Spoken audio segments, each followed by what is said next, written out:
எனக்கு ஒரு நண்பர், அவர் ஒரு வழக்கறிஞர். ஒரு நாள் அவர்கிட்ட பேசிக்கிட்டு இருந்தேன். அப்போ கேட்டேன், ஏன் சார் நீங்கள்லாம் கோர்ட்டில் வாதாடுறப்போ கருப்பு நிற அங்கி அணியிறீங்களே, அதுக்கு என்ன காரணம்? சட்டத்துக்கும் கருப்பு கலருக்கும் என்ன சம்பந்தம் அப்படின்னு கேட்டேன். அது ஒரு சுவாரஸ்யமான கதைன்னார் அவர். சொல்லுங்களேன் அப்படின்னு அவர் சொன்னார். கிபி 1694 இங்கிலாந்து அரசி 2வது மேரிங்கிறவர் இறந்து போனார். அந்த ராணியோட கணவர் 3ஆம் வில்லியம், அவரு ஒரு உத்தரவு போட்டாராம். அரசியோட மறைவுக்கு அனுதாபம் தெரிவிக்கிற வகையில் வழக்குரைஞர்கள் எல்லாரும் கருப்பு நிற அங்கி அணியணும் அப்படின்னு. அன்னைக்கு ஆரம்பித்த அந்த பழக்கம் அதுக்கப்புறம் மாறவே இல்லையாம், இன்னைக்கும் தொடருது. வழக்குரைஞர்கள்லாம் முதல்ல கருப்பு அங்கி மட்டும்தான் அணிஞ்சாங்களாம். அதில் ஒரு சின்ன சங்கடம், ஏற்கனவே உடம்பு கருப்பாக இருக்கிறவங்க அதுக்கு மேலே கருப்பு ட்ரெஸ் வேறு போட்டுக்கிட்டா முகம் பளிச்சுன்னு தெரியாது இல்லையா? அதனால் முகம் பளிச்சுன்னு தெரியறதுக்காக அவங்கெல்லாம் வெள்ளை நிற பட்டியை அணிய ஆரம்பித்தாங்களாம். இப்படி தான் இங்கிலாந்தில் அந்த பழக்கம் ஆரம்பமாயிருக்குது. அந்த சமயத்தில் இந்தியாவை ஆண்டது பிரிட்டிஷ்காரங்க தானே, அதனால் இங்கேயும் அந்த பழக்கம் அப்படி நடைமுறைக்கு வந்துட்டுது. அதே மாதிரி சர்ச்சிலின் மூதாதையரான மார்ல்பரோ பிரபுவின் ஞாபகார்த்தமாக நீதிபதிகள் இந்த வெள்ளை குள்ளாய் அணிகிற முறை பழக்கத்துக்கு வந்துதான். இதுதான் என்னுடைய நண்பர் சொன்ன தகவல். இங்கிலாந்தில் நீதிமன்றம்ங்கிறது ரொம்ப மதிப்புள்ளது. அந்த அளவுக்கு சட்டத்துக்கு அங்கே மரியாதை. அங்கே நடந்த ஒரு சுவாரஸ்யமான நிகழ்ச்சியை ஒரு சகோதரி எழுதி அனுப்பியிருந்தாங்க. அவங்க அப்பா நீதித்துறையை சேர்ந்தவரா, அவர் சொன்னதான் இது. அவங்க எழுதி அனுப்பியிருந்த விஷயம் என்னென்னா, அங்கே ஒரு கேஸில் ஒரு முக்கியமான தீர்ப்பு வழங்க வேண்டியிருக்குது. ஜட்ஜு, பாரட்லா படித்த பெரிய பெரிய வக்கீல்கள், ஜூரி எல்லாருமா கூடி அந்த கேஸை பற்றி விவாதிக்கணும். சுமாராக 40 பேர். இதுக்காக கோர்ட்டு ஹாலில் விசேஷ சேம்பரில் நுழையிறதுக்கு முன்னாடி அவங்கெல்லாம் தங்களுடைய கோட்டு தொப்பி எல்லாத்தையும் கழட்டி அங்கே நின்றுக்கிட்டு இருந்த ஒரு அட்டெண்டர்கிட்ட கொடுத்துட்டு உள்ளே போனாங்க. அந்த ஆள் படிக்காதவர். அவர் ஒவ்வொருத்தர் கொடுக்குறதையும் வாங்கி அங்கே அப்படியே ஒரு இடத்துல அடுக்கி வைக்கிறார். அப்படியே வாங்கி உள்ளே வச்சுக்கிட்டு இருக்கிறார் ஒவ்வொரு இடத்துல. அது அவரோட வேலை. உள்ளே போன ஜட்ஜி, வக்கீல், ஜூரி எல்லாரும் ரொம்ப நேரமாக அந்த கேஸை பற்றி விவாதிக்கிறாங்க. ஒரு நாள் பூரா ஆயிட்டுது. அவ்வளவு தீவிரமாக அக்கு வேறு ஆணி வேறையை பிச்சு உதறி இருக்கிறாங்க. ஒரு வழியாக 13 மணி நேரம் கழித்து வெளியில் வந்திருக்கிறாங்க. ஒவ்வொருத்தராக வர வர அந்த அட்டெண்டரும் அவங்கவுங்க கோட்டு தொப்பியை அவங்கக்கிட்ட எடுத்து ரொம்ப மரியாதையாக திருப்பி கொடுத்துக்கிட்டு இருக்கிறார். கடைசியாக ஜட்ஜ்மெண்ட்லாம் எழுதி முடிச்சுட்டு ரொம்ப திருப்தியோடவும் களைப்போடவும் வெளியில் வந்துக்கிட்டு இருக்கிறாராம். இந்த ஆள் அவருடைய மேல் கோட்டையும் தொப்பியையும் எடுத்து அவர்கிட்ட ரொம்ப மரியாதையோடு நீட்டினாராம். ஜட்ஜுக்கு ரொம்ப ஆச்சரியம். இந்த ஆள் எப்படி இவ்வளவு பேரோட கோட்டு தொப்பி எல்லாத்தையும் ஞாபகம் பேசகாமல் திருப்பி கொடுக்குறார் அப்படிங்கிறது அவருக்கு ஆச்சரியம். அதனால் அவர் அந்த ஆளை பார்த்து கேட்டாராம், ஏப்பா இந்த கோட்டை கொடுக்குறியே, இது என்னோடது தானா? என்னோடது தான்னு உனக்கு எப்படி தெரியும் அப்படின்னாராம். இதுக்கு அந்த பியூனு ரொம்ப பதவிசாக பதில் சொன்னாராம், ஐயா இந்த கோட்டு ஹேட்டை உங்ககிட்ட வாங்கி மாட்டினேன், இப்போ திரும்ப உங்ககிட்ட தரணும், தந்துட்டேன், இதுதான் என்னோட வேலை. மற்றபடி இது உங்களோடதா இல்லையா அப்படிங்கிறதெல்லாம் எனக்கு தெரியாதுங்க அப்படின்னாராம். ஒரு நண்பர்கிட்ட பேசிக்கிட்டு இருந்தேன். அவருடைய உறவினர் ஒருத்தர் ஒரு நேர்முக தேர்வுக்கு போயிருந்தாராம், இன்டர்வியூக்கு. ரொம்பவும் பொறுப்பாகவும் கவனமாகவும் செயல்பட வேண்டிய பதவிக்கான நேர்காணல் அது. இவர் எழுத்து தேர்வில் ஏராளமான மதிப்பெண்கள் வாங்கிவிட்டார். அதனால் அதை பற்றி கவலை இல்லை. இப்போ நேர்முக தேர்வில் தேர்வு பெறணும். ஏராளமான சான்றிதழ்கள் வச்சிருந்தார். நேர்காணலில் கேட்கப்பட்ட எல்லா கேள்விகளுக்கும் சரியான பதில் தான் சொன்னார். இருந்தாலும் பாருங்க, அந்த நேர்முக தேர்வில் அவர் தேர்ந்தெடுக்கப்படலை. என்ன காரணம் அப்படின்னு பின்னாடி விசாரிச்ச போதுதான் விவரம் தெரிஞ்சுதான். அது என்ன ஆயிருக்குதுன்னா, அந்த நேர்காணலின் போது இவர் நடந்துகிட்ட முறையில சில தவறுகள் நடந்து போச்சான். முக்கியமா 2 தவறுகள். ஒண்ணு, அவங்க ஒரு கேள்வியை கேட்டு முடிக்கிறதுக்குள்ளேயே இவர் பதில் சொல்ல ஆரம்பிச்சுட்டாராம். 2வது என்னன்னா, இவர் நாற்காலியில தாராளமா இயல்பா சாஞ்சி உட்காராம நாற்காலி முனையில உட்கார்ந்துருந்தாராம். இந்த ரெண்டு விதமான செயல்பாடுகளும் இவர் அவசரப்படுறவர், பதற்றப்படுறவர் அப்படிங்கிறதுக்கான அடையாளங்கள். அதாவது கேள்வியை கேட்டு முடிக்கிறதுக்குள்ளேயே முந்திக்கிட்டு பதில் சொல்றது. ரெண்டாவது, நாற்காலியில இயல்பா தாராளமா உட்காராம நாற்காலி முனையில உட்கார்றது. பார்க்க போற வேலைக்கு அவசரம், பதற்றம் இது ரெண்டும் இருக்கக்கூடாதான். அதனால மார்க் இருந்தும் சர்டிபிகேட் இருந்தும் அந்த வேலை வாய்ப்பு அவருக்கு கிடைக்கல. வேலை கொடுக்கறவங்க நம்ம கிட்ட இருந்து என்னதான் எதிர்பார்க்கறாங்க, இதை தெரிஞ்சு வச்சுக்கிறது நல்லது. முதல்ல மற்றவர்களுடன் தொடர்பு கொள்ளும் திறமை, அதாவது எபிலிட்டி டு கம்யூனிகேட். நீங்க நினைக்கிறத அழகா தொகுத்து வகைப்படுத்தி சொல்ல தெரியுதான்னு பார்ப்பாங்க. உங்க திட்டங்களை அடுத்தவங்க ஏற்றுக்கொள்ளக்கூடிய விதத்துல வெளிப்படுத்துறதுக்கு உங்களால முடியுதான்னு பார்ப்பாங்க. இதுக்கு என்ன செய்யறது? குழப்பம் இல்லாம சிந்திக்கணும், குழப்பம் இல்லாம பேசணும். ரெண்டாவது விஷயம் என்னன்னா புத்திசாலித்தனம், அதாவது இன்டெலிஜென்ஸ். ஏத்துக்க போற வேலையை நல்ல விதமா செய்ய முடியுமா உங்களால, அதை எந்தெந்த வழியில செய்யலாம் அப்படிங்கிறத உங்களால தீர்மானிக்க முடியுமா, அந்த வேலைக்கான புது புது யோசனைகளை உங்களால சொல்ல முடியுமா அப்படின்னு பார்ப்பாங்க. இது இன்டெலிஜென்ஸ். மூணாவது தன்னம்பிக்கை, அதாவது செல்ஃப் கான்ஃபிடன்ஸ். உங்களுக்கு அது உண்டா அப்படிங்கிறத கவனிப்பாங்க. எந்த சூழ்நிலையையும் சமாளிக்கணும், எப்படிப்பட்ட மனிதர்களையும் சமாளிக்கிற தைரியம் வேணும், அடுத்தவங்களை நமக்கு சாதகமா திருப்பக்கூடிய தன்னம்பிக்கை வேணும். நாலாவது பொறுப்புகளை முன்வந்து ஏற்றுக்கொள்ளுதல், வில்லிங்னஸ் டு அக்செப்ட் ரெஸ்பான்சிபிலிட்டி. பொறுப்புகள்ல இருந்து நழுவி போக ஆசைப்படாம செஞ்சு முடிக்கணும். அஞ்சாவது முன் வருதல், இனிஷியேட்டிவ். வேலையோட முக்கியத்துவம் உணர்ந்து அதை ஏத்துக்கிட்டு தகுந்த நடவடிக்கைகளை தயங்காம எடுக்கிறதுக்கு முன் வரணும். ஆறாவது என்னன்னு கேட்டீங்கன்னா தலைமைத்துவம், லீடர்ஷிப். 4 பேருக்கு தலைமை தாங்கி நல்ல விதத்துல நடந்துக்க தெரியுதா. ஏழாவது கற்பனை திறன், இமேஜினேஷன். சில பிரச்சனைகள் வரக்கூடும் அப்படின்னு முன்கூட்டியே யூகிச்சு அதுக்கு தகுந்த மாதிரி நடவடிக்கை எடுக்கிற திறமை உண்டா அப்படிங்கிறத பார்ப்பாங்க. எட்டாவது என்னன்னா வளைந்து கொடுத்தல், பிளெக்சிபிலிட்டி. சூழ்நிலைக்கு தகுந்த மாதிரி, மாற்றங்களுக்கு தகுந்த மாதிரி அனுசரிச்சு நடந்துக்கிறதுக்கு தெரியுதா அவங்களுக்கு அப்படிங்கிறத கவனிப்பாங்க. அடுத்தது திறமைகளை வெளிக்கொணரும் திறமை, இன்டர்பர்சனல் ஸ்கில்ஸ். அடுத்தவங்க கிட்ட இருக்கிற திறமையை கண்டுபிடிச்சு அதை நல்ல விதத்துல ஊக்கப்படுத்தி பயன்படுத்த தெரியுதா அப்படின்னு பார்ப்பாங்க. ஆறாவது சுய அறிவு, செல்ஃப் நாலேஜ். அடுத்தவங்க நம்மளை பத்தி என்ன நினைக்கிறாங்க அப்படிங்கறத நம்மால புரிஞ்சுக்க முடியுதாங்கிறது முக்கியம்.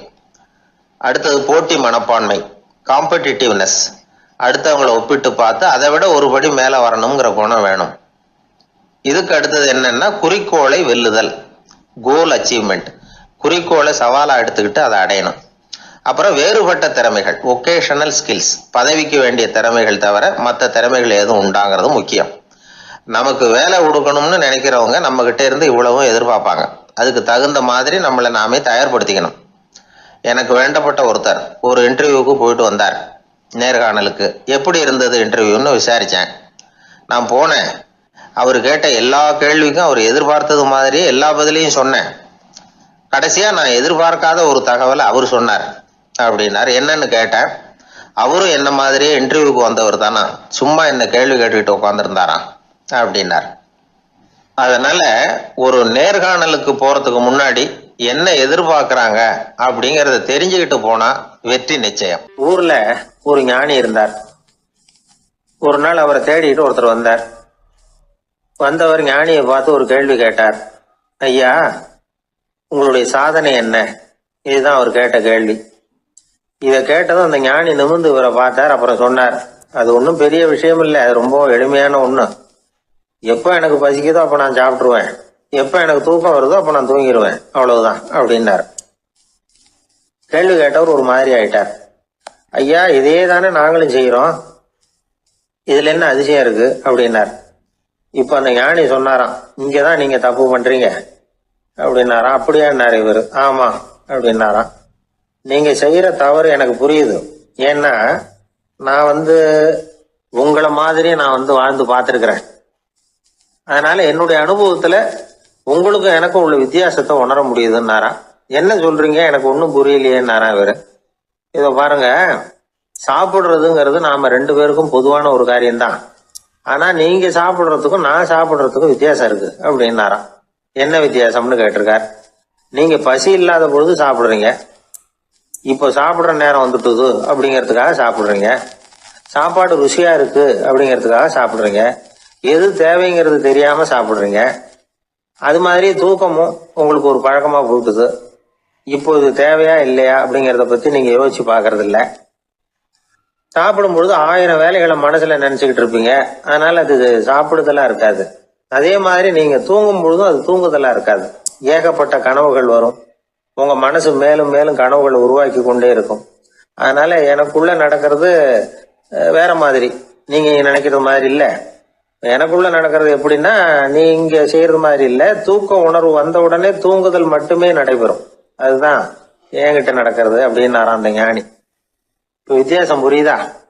அந்த ஞானி சாப்பிடுறத அனுபவிக்கிறார், அது எக்ஸ்பீரியன்ஸ். நாம அப்படி இல்லை, மனம் போன போகல சாப்பிடுறோம். இது இன்டெலிஜிங். இது ரெண்டுலயும் செயல்ல வேறுபாடு இல்லை, விழிப்புணர்வுல தான் வேறுபாடு இருக்கு. அவர் சாப்பிடும் பொழுது ஒரு சாட்சி மனோபாவத்தோட சாப்பிடுறார். எவ்வளவு தேவையோ அவ்வளவுதான் சாப்பிடுறார். ஏன்னா அவருடைய விழிப்புணர்வு முழுமையா செயல்படுது. அதனால அவர் சாப்பிடும் பொழுது நம்மை விட மகிழ்ச்சியா இருக்கிறார். நாம அப்படி இல்லை, வயிற்றை நிரப்புறதுக்காக சாப்பிடுறோம். இன்னும் சொல்ல போனா சாப்பிடும் பொழுது நாம அங்கேயும் இருக்கிறது இல்லை, எங்கேயோ போயிடுறோம். உடம்பு மட்டும்தான் அங்க இருக்கும். ஆனா ஞானி அப்படி இல்லை, அவர் சாப்பிடும் பொழுது சாப்பிடுதல் மட்டுமே இருக்கும். எந்த ஒரு செயலையும் விழிப்புணர்வோட செய்யலாம், மனம் போன போக்கிலையும் செய்யலாம். விழிப்புடன் செய்யறப்போ செய்யும் செயல் நம்ம அனுபவம் ஆகிறது, அவ்வளவுதான். இதெல்லாம் பெரிய தத்துவம் மாதிரி தெரியும். இருந்தாலும் நாம புரிஞ்சுக்க வேண்டியது என்னன்னா, எந்த காரியத்தை செஞ்சாலும் அதுல முழு ஈடுபாடு வேணுங்கிறது முக்கியம். அந்த அளவுக்கு முதல்ல நம்மளை மாத்திட்டா போதும். ஆனா நம்ம ஆளுங்க அந்த அளவுக்கு இருக்கிறது இல்ல, எல்லாமே அரைகுறை தான். கேட்டா ஞாபகம் மருதி.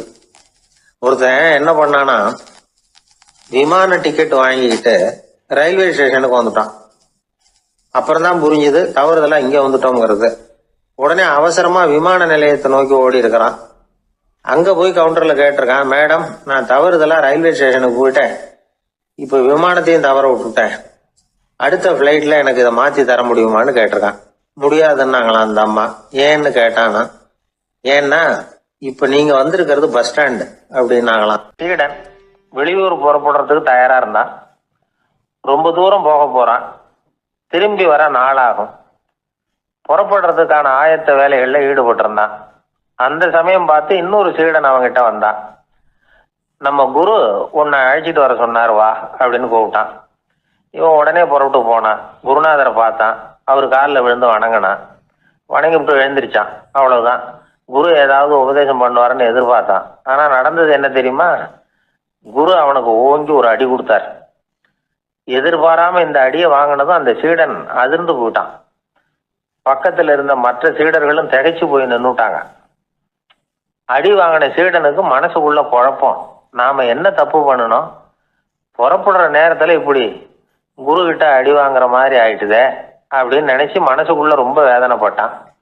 கொஞ்சம் துணிச்சலை வரவழைச்சுக்கிட்டு குருநாதர்கிட்டயே கேட்டுட்டான், சுவாமி நான் என்ன தப்பு பண்ணினேன், என்ன இப்படி அடிச்சுட்டீங்களே, ஒரு வார்த்தை கூட உங்களை எதிர்த்து நான் பேசினது இல்லையே, இவ்வளவு காலமா உங்க விருப்பத்துக்கு விரோதமா ஒரு காரியம் கூட நான் செஞ்சது இல்லையே, வந்ததும் வராததுமா ஒண்ணுமே சொல்லாம என்ன அடிச்சுட்டீங்களே, குருவே நான் செஞ்ச குற்றம் தான் என்ன அப்படின்னு கண்ணீரோட பரிதாபமா கேட்டானா அந்த சீடன். ஆனா அந்த குரு முகத்துல கொஞ்சம் கூட கோபம் இல்லை. அவர் சிரிச்சுக்கிட்டே நின்றுகிட்டு இருந்தாராம். அதுக்கப்புறம் சொன்னாராம், என்னுடைய அருமை சீடனே, நீ ஒரு தவறும் பண்ணல, நான் உன்னை அடிச்சது நீ ஏதோ தப்பு பண்ணிவிட்டேங்கிறதுக்காக இல்லை, நீண்ட பயணம் போக போறேன், ஞாபகமா ஏதாவது கொடுத்து அனுப்ப வேணாமா, நீ ஞானம் பெற்ற பிறகுதான் திரும்பி வர போறேங்கிறது எனக்கு தெரியும், அதுக்கு பிறகு உன்னை அடிக்க முடியுமா, அதனால இப்ப கிடைச்சிருக்கிற இந்த வாய்ப்பை பயன்படுத்திக்கிட்டேன், அப்போதைக்கு இப்பவே அடிச்சுட்டேன், அவ்வளவுதான், வேற ஒண்ணும் இல்லை அப்படின்னாராம். குரு சிரிச்சுக்கிட்டே இப்படி சொல்றார். இருந்தாலும் இதுவும் ஒரு உபதேசம் தான். அதிர்ச்சிகளால விழிப்படைய வைக்கிறதும் ஒரு வழிதான். இது ஜென் வழி. பெரும்பாலும் அதிர்ச்சியின் மூலமாகவே ஞான தரிசனத்தை அருள்கிறவர்கள் தான் ஜென் குருமார்கள். நம்ம தியானம் தான் ஜென். இந்தியாவிலிருந்து இது சீனாவுக்கு போய் கொஞ்சம் பேர் மாறி வளம் பெற்று ஜப்பான்ல ஜென் ஆகி வளர்ந்துருக்குது, அவ்வளவுதான். ஜென்கிறது தியானம். எதை நினைச்சும் தியானிக்கிறது இல்லை, எல்லாத்துலயும் தியானம் இருக்கிறதா சொல்லுது சென். பேசுறது, இருக்கிறது, நடக்கிறது, சாப்பிடுறது, சிரிக்கிறது, தூங்குறது, தொழில் செய்யறது அல்லது சும்மா இருக்கிறது எல்லாமே தியானம் தான். சென்கிறது ஒரு சுய தரிசனம், தன்னைத்தானே அடையாளம் கண்டு கொள்ளுகிறது தான் அது. இல்லாத எதையும் தேடி கண்டுபிடிக்கிறது இல்லை. சென் மார்க்கத்தை பத்தி ஓஷோ என்ன சொல்றாரு தெரியுமா? காணாமல் போன தன்னுடைய மூக்கு கண்ணாடி தன்னுடைய மூக்கின் மேல் இருப்பதை கண்டுகொள்வது போன்றது சென் அப்படிங்கிறார். நம்மால் இன்னொருத்தர் முகத்தை ரொம்ப நேரமா உத்து பார்த்துக்கிட்டு இருந்தார். என்ன பாக்குறீங்கன்னாரு அவரு. நீங்க போட்டிருக்கீங்களே மூக்கு கண்ணாடி, அதை தான் பாக்குறேன்னாரு இவரு. நீங்க அப்படி பாக்குறதுக்கு விசேஷ காரணம் ஏதாவது உண்டான்னு கேட்டார் இவர். உண்டுன்னார். என்னன்னு கேட்டார். நேத்திக்கு காணாம போன என்னோட மூக்கு கண்ணாடி அது அப்படின்னாராம் இவர். ஒருத்தன் தன்னுடைய நண்பனை வழியில பார்த்தான். என்னப்பா லெட்டர் போட்டுனே கிடைச்சதா அப்படின்னா. ஓ கிடைச்சதேன்னா அவன். இவன் உடனே ஏன்டா போய் சொல்ற, நான் உனக்கு லெட்டரே போடலை, சும்மா தான் கேட்டேன், உடனே கிடைச்சிட்டுதுங்கிறிய அப்படின்னா. லெட்டர் போட்டேன்னு நீ போய் சொல்றப்போ அது கிடைச்சதுன்னு நான் போய் சொல்லக்கூடாதா அப்படின்னானா அவன். இப்படிப்பட்டவங்க சில பேர் இருந்தா கூட இன்னைக்கு கடிதம் மூலமா தொடர்பு கொள்ளாதவங்க இருக்கவே முடியாது. அந்த அளவுக்கு அது அவசியமான ஒன்னாயிட்டுது. இந்த அஞ்சல் அட்டைகள் எப்படி ஆரம்பமாச்சு தெரியுமா? ஆஸ்திரியா நாட்டுல ஒரு பேராசிரியர் இருந்தார். அவர் பேர் இம்மானுவேல் ஹெர்மன். அவர் ஒரு நாள் ஒரு பத்திரிகையில கட்டுரை எழுதினாராம். இது நடந்தது 1869. அவர் எழுதின கட்டுரையில மக்கள் அதிகம் செலவு இல்லாம ஒருத்தருக்கு ஒருத்தர் தகவல் பரிமாறிக்கிறது எப்படி அப்படிங்கிறத பத்தி எழுதியிருந்தார். அதுக்கு சில யோசனைகளை அவரே எழுதியிருந்தாராம். எப்படின்னா, அந்த கட்டுரையை எல்லாரும் படிச்சு பார்த்துருக்குறாங்க. அவர் சொன்ன யோசனைகள் என்னன்னு.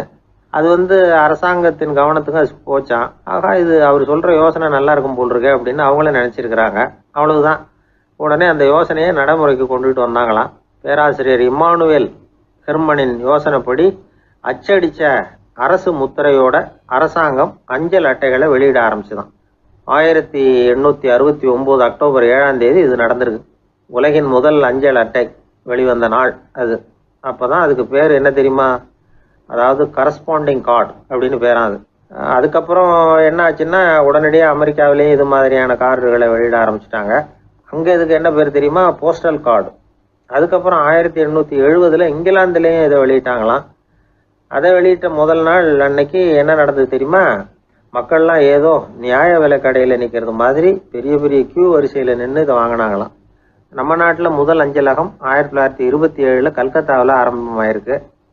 இன்னைக்கும் அஞ்சலகம் இல்லாத இடமே இல்லை. அந்த அளவுக்கு அஞ்சல் போக்குவரத்து அதிகமாக இருக்குது. அன்னைக்கு உள்நாட்டில் ஒருத்தருக்கு ஒருத்தர் தகவல் பரிமாற்றம் செய்து கொள்ள மலிவான ஒரு அஞ்சல் அட்டையை அரசாங்கம் வெளியிடலாம் அப்படின்னு பேராசிரியர் எழுதின கட்டுரை இன்னைக்கு எந்த அளவுக்கு ஆகியிருக்கு பார்த்தீங்களா? ஒருத்தன் ஒரு தபால் பெட்டிக்கு பக்கத்தில் தலையை வச்சுக்கிட்டு அவன் பாட்டுக்கு நின்றுட்டு இருந்திருக்கான். அங்கே இருந்து இன்னொருத்தன் கேட்டிருக்கான், என்ன ஆச்சுன்னு. கொஞ்ச நேரத்துக்கு முன்னாடி இந்த தபால் பெட்டியில் ஒரு கார்டு எழுதி போட்டேன், விவரமெல்லாம் நல்லா தான் எழுதியிருக்கிறேன், ஆனால் அட்ரஸ் எழுத மறந்துட்டேன் அப்படின்னானா. உடனே அவன், அதுக்காக கவலைப்படாத, நான் போட்ட கார்டில் அட்ரஸ் எல்லாம் பின்கோடு உள்பட கரெக்டாக எழுதியிருக்கேன், ஆனால் விவரம் எழுத மறந்துட்டேன் நானா. கவலைப்படாத, கொஞ்ச நேரத்தில் தபால்காரர் வருவார், பெட்டியை திறந்ததும் நம்ம லெட்டரை கேட்டு வாங்கிக்கலாம்னா ஒருத்தன். கொஞ்ச நேரத்துக்கு முன்னாடி அவர் வந்தார், கேட்டேன், அதுக்கப்புறம் தான் மனசுக்கு ரொம்ப கஷ்டமாக போச்சு நானா. இவன் ஏண்டான்னு கேட்டிருக்கான் அவன். இது தபால் புட்டு இல்லையா? ஒரு தடவை கலைவாணர் NS கிருஷ்ணன் பேராசிரியர் கல்கியை சந்திச்சு பேசிக்கிட்டு இருந்தாராம். கலைவாணர் கல்கியை பார்த்து, எனக்கு கதை எழுத ஆசையா இருக்கு, எப்படி எழுதுறதுன்னு கேட்டாராம். கதை எழுதுறதுக்கு 4 மை வேணும்னாராம் கல்கி. அப்படியா, அப்படின்னா என்னென்ன கலர் மை அப்படின்னு கேட்டிருக்காரு கலைவாணர் சிரிச்சுக்கிட்டே. நான் சொன்னது கலர் மை இல்லை, அது வேற மை. அதாவது கதை எழுதுறதுக்கு தேவைப்படுகிற 4 மை எதுன்னா, 1 திறமை, 2 பேணாமை, 3வது தனிமை, 4வது பொறுமை அப்படின்னாராம். உடனே கலைவாணர், உங்க யோசனை அருமை அப்படின்னாராம். அதுதான் கலைவாணர். பொதுவாக எழுத்தாளர்கள் எழுதுகிற மாதிரி நடந்துக்கிறது இல்லை. ஆனால் கலைவாணர் என்ன சொல்லுவாரோ அதே மாதிரி நடந்துக்குவார்.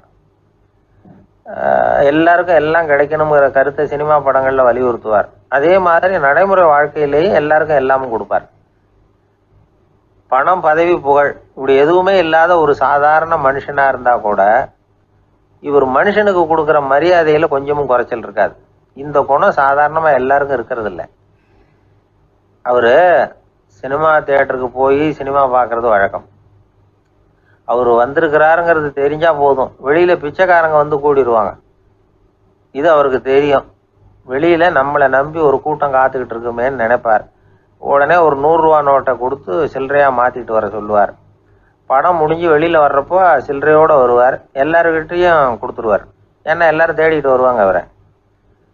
என்ன எல்லாரும் சௌக்கியமா இருக்கிறீங்களா அப்படின்னு பிரியமா விசாரிப்பார். ஏதோ ரொம்ப நெருங்கின சொந்தக்காரங்களை விசாரிக்கிறது மாதிரி விசாரிப்பார்.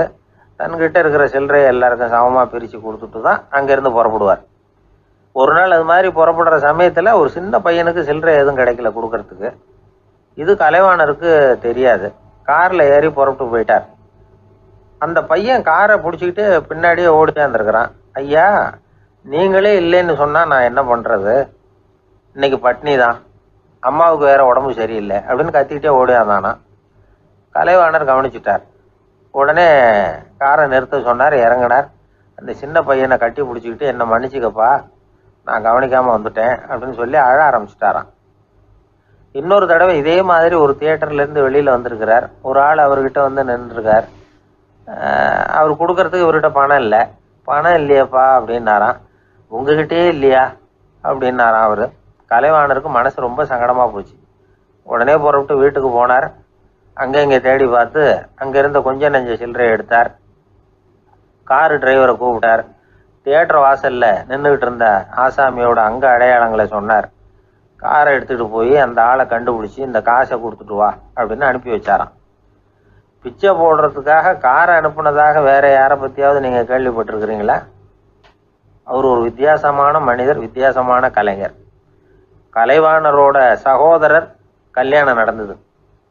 அதில் தியாகராஜ பாகவதர் கச்சேரி முடிஞ்ச உடனே அதில் சம்பந்தப்பட்ட கலைஞர்களுக்கெல்லாம் கலைவாணர் பரிசுகள் கொடுக்குறார். அந்த கச்சேரியில் கடம் வாசித்தவருக்கு மட்டும் மற்ற எல்லாருக்கும் கொடுத்ததை விட பெருசாக ஒரு வெள்ளி கோப்பையை பரிசாக கொடுத்தாராம். மற்றவங்களுக்கெல்லாம் சின்னதாக கொடுத்துட்டு கட வித்துவானுக்கு மட்டும் பெருசாக பரிசு கொடுக்குறீங்களே ஏன்னு கேட்டிருக்கிறாங்க. அதுக்கு கலைவாணர் விளக்கம் கொடுத்தாராம். இப்பெல்லாம் ரயிலில் கூட்டம் அதிகங்கிறது உங்களுக்கு எல்லாருக்கும் தெரியும். இந்த வித்வான் இவ்வளவு பெரிய மண்பானையை ரயிலில் ரொம்ப பத்திரமா உடையாம ரொம்ப தூரத்திலேருந்து கொண்டு வந்திருக்கிறாரே, அது என்ன சாமானியமான காரியமா? அவரோட அந்த சாமர்த்தியத்தை பாராட்டுறதுக்காக தான் அவருக்கு இவ்வளவு பெரிய பரிசு அப்படின்னாராம். அறிவில் சிறந்தவர்கள் ஆண்களா பெண்களா? என்னுடைய நண்பர் ஒருத்தரை பார்த்து நான் கேட்ட கேள்வி இது. அவர் மெதுவாக தன்னுடைய தலையை சொரிஞ்சுக்கிட்டே சொன்ன பதில், அதில் என்ன சார் சந்தேகம், அவங்க தான் அப்படின்னார். அனுபவ அடிப்படையில் அவர் இப்படி சொல்கிறார். அறிவியல் அடிப்படையில் பார்க்குறவங்களும் இப்படி தான் சொல்கிறாங்க. இயற்கையின் நோக்கம் இனப்பெருக்கம். இதில் பெண்களின் பங்கு அதிகம். அதனால் இயற்கையே பெண்களுக்கு பல சலுகைகளை கொடுத்துருக்குது, சக்தியை கொடுத்துருக்குது. இப்போ வெளிநாடுகளில் இதை பற்றியெல்லாம் நிறைய ஆராய்ச்சி பண்ணி பார்த்துருக்குறாங்க. புள்ளி விவரங்கள்லாம் வெளியிட்டிருக்கிறாங்க. ஆண் குழந்தைகளை விட பெண் குழந்தைகள் முன்னாடியே பேச ஆரம்பிச்சுடுறாங்களாம். அது மட்டும் இல்லை, அதிக எண்ணிக்கையில் வார்த்தைகளை கற்றுக்கிறாங்களாம். அப்புறம் பலவிதமான வாக்கிய அமைப்புகளை அமைச்சு பேசுறதுலேயும் பெண் குழந்தைகள் முன்னாடியே ஆரம்பிச்சுடுறாங்களாம்.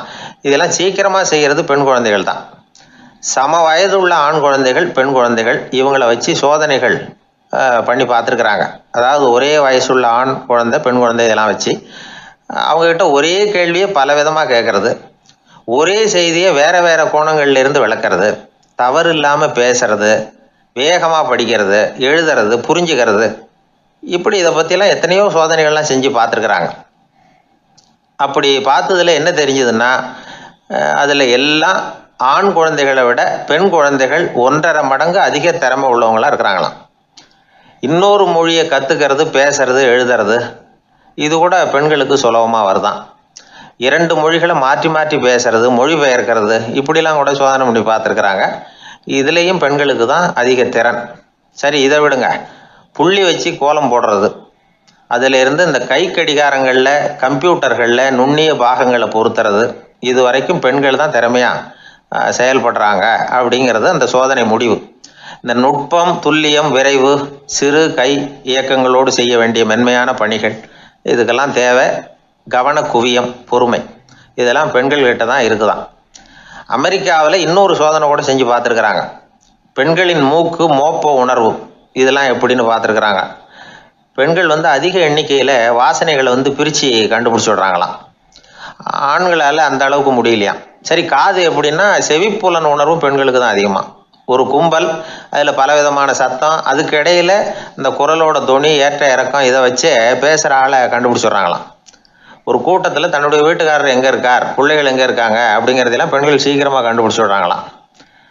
இன்னொரு விஷயம், ஒரு பொருளை பார்த்த உடனே அது என்னென்னு அடையாளம் கண்டுக்கிறது, அதை மனசில் பதிய வச்சுக்கிறது, அப்புறமா இன்னொரு சந்தர்ப்பத்தில் அது எங்கே இருந்தது அப்படின்னு சரியாக ஞாபகப்படுத்திக்கிறது, இது மாதிரி சோதனைகள்லாம் கூட பெண்கள் தான் முன்னணியில் இருக்கிறாங்க.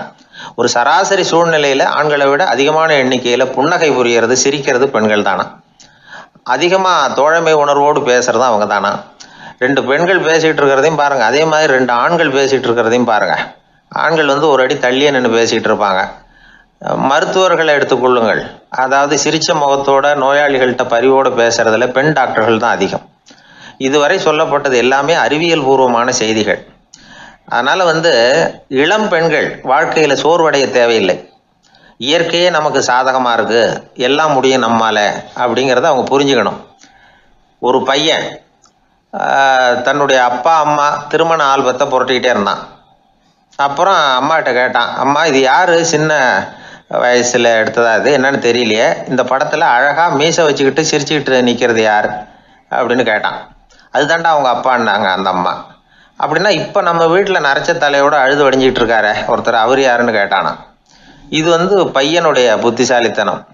பெண் பிள்ளைகள் அப்படி கேட்கறது இல்லை. அதனால வந்து இந்த கதையெல்லாம் எதுக்காக அப்படின்னா, இளம் பெண்கள் வாழ்க்கையில சோர்வு அடைஞ்சு போயிடக்கூடாது. அதனால பெண்கள் வந்து எல்லாம் முடியும் நம்மாலும் அப்படிங்கிறத நினைச்சு செயல்பட்டாங்கன்னா வாழ்க்கையில வெற்றி நிச்சயம். ஒருத்தன் கூட நாம சண்டை போடுறோம், அதுல நாமளே ஜெயிச்சு விடுறதா வச்சுக்குவோம். நம்ம மனசுக்கு சந்தோஷமா தான் இருக்கும், இருந்தாலும் உள் மனசுல ஒரு பயமும் உண்டாகலாம். தோத்து போனவன் சும்மா இருப்பானா? அவன் மறுபடியும் எப்ப சந்தர்ப்பம் வரும்னு எதிர்பார்த்துக்கிட்டு தானே இருப்பான். அதனால வெற்றியின் ஒரு பக்கம் சந்தோஷமா இருந்தாலும் இன்னொரு பக்கம் பயமா தான் இருக்கும்.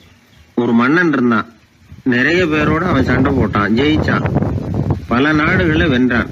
அதனாலேயே அவன் மனசுக்குள்ள ஒரு பயம் உண்டாயிட்டுது.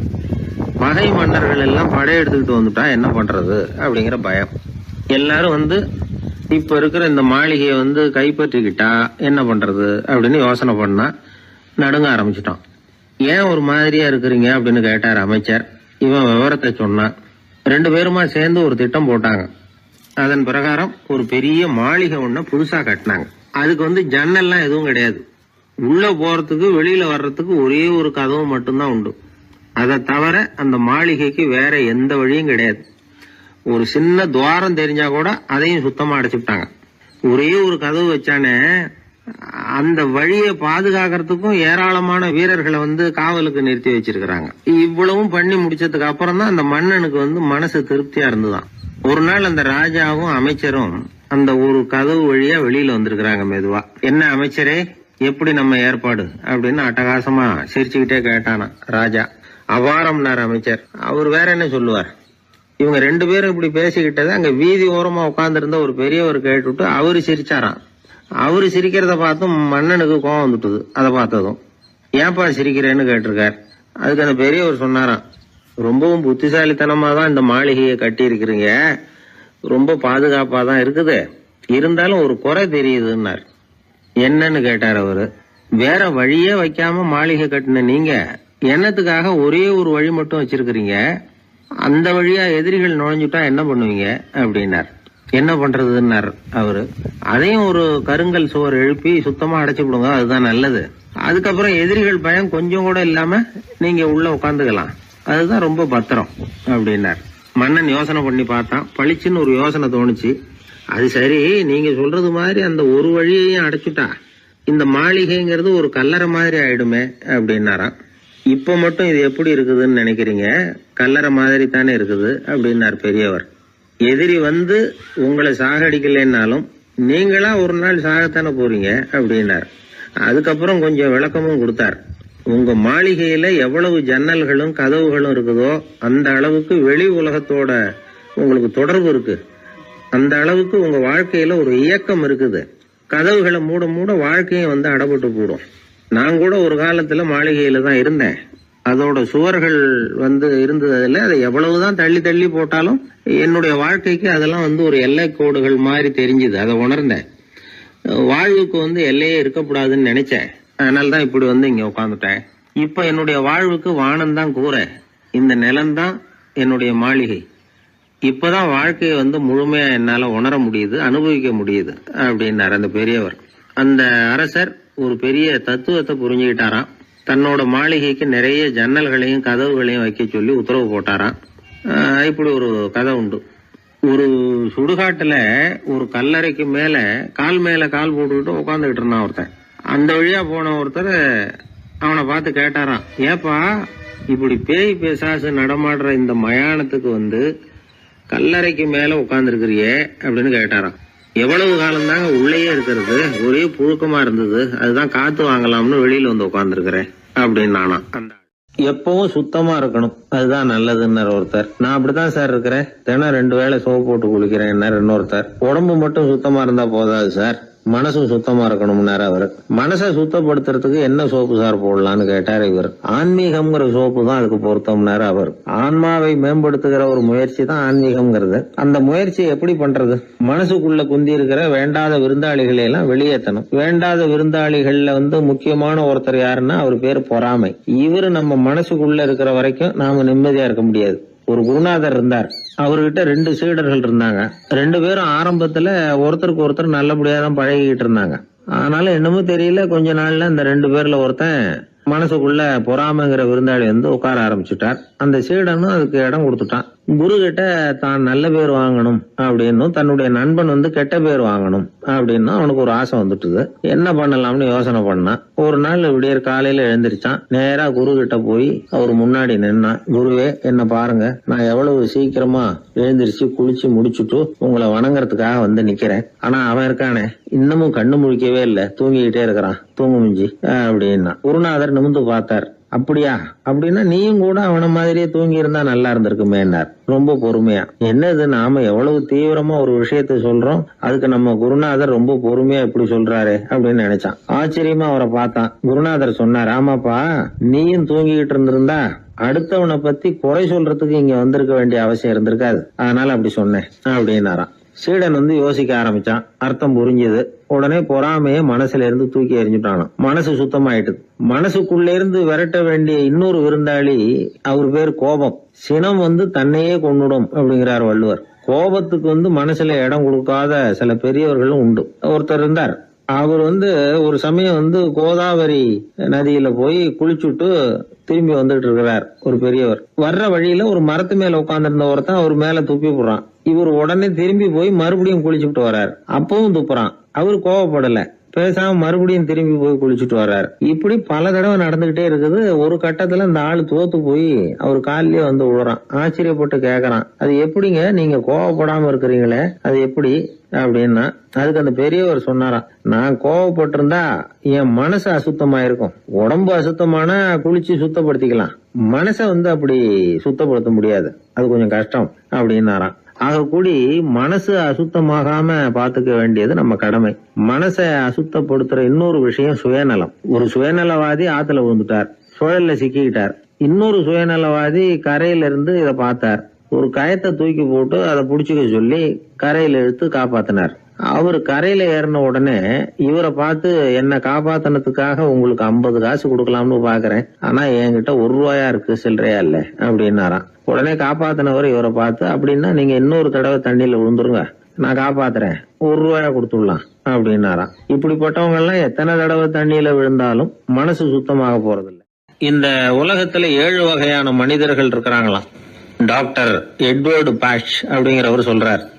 மனிதர்களோட மனோநிலை அடிப்படையில அவங்கள 7 வகையா பிரிக்கலாம்ங்கிறார் அவர். அது எப்படி தெரியுமா? முதல் வகை பயந்த குணம் உள்ளவர்கள். சார் ரொம்ப பயந்த சுபாவம், வீட்டுல கூட வாயை திறக்க மாட்டார், சாப்பிட போறப்ப மட்டும்தான் கொஞ்சம் வாயை திறப்பார் அப்படிங்கிறோம்ல, அவங்க எல்லாம் இந்த ரகம். 2வது வகை எப்படின்னா சஞ்சலப்படுகிறவர்கள். எதுக்கு எடுத்தாலும் கலக்கம் குழப்பம், இப்படியே காலம் தள்ளுறவங்க பல பேர் பார்த்திருப்பீங்க, அவங்க எல்லாம் இந்த ரகம். 3வது வகை எப்படின்னா யதார்த்த உலகை மறந்து கற்பனை உலகத்திலேயே மிதக்கிறவங்க. இளைஞர்கள், கவிஞர்கள், இப்படி பல பேர் இருக்கிறாங்க. எப்ப பார்த்தாலும் கற்பனை உலகத்திலேயே மேந்துகிட்டு இருப்பாங்க. கிட்டத்துல போய் என்னங்க ஒரு மாதிரியா இருக்கிறீங்களே அப்படின்னு கேட்டு பாருங்க, ஒரு அற்ப புழுவை பாக்குறது மாதிரி உங்களை பார்ப்பாங்க.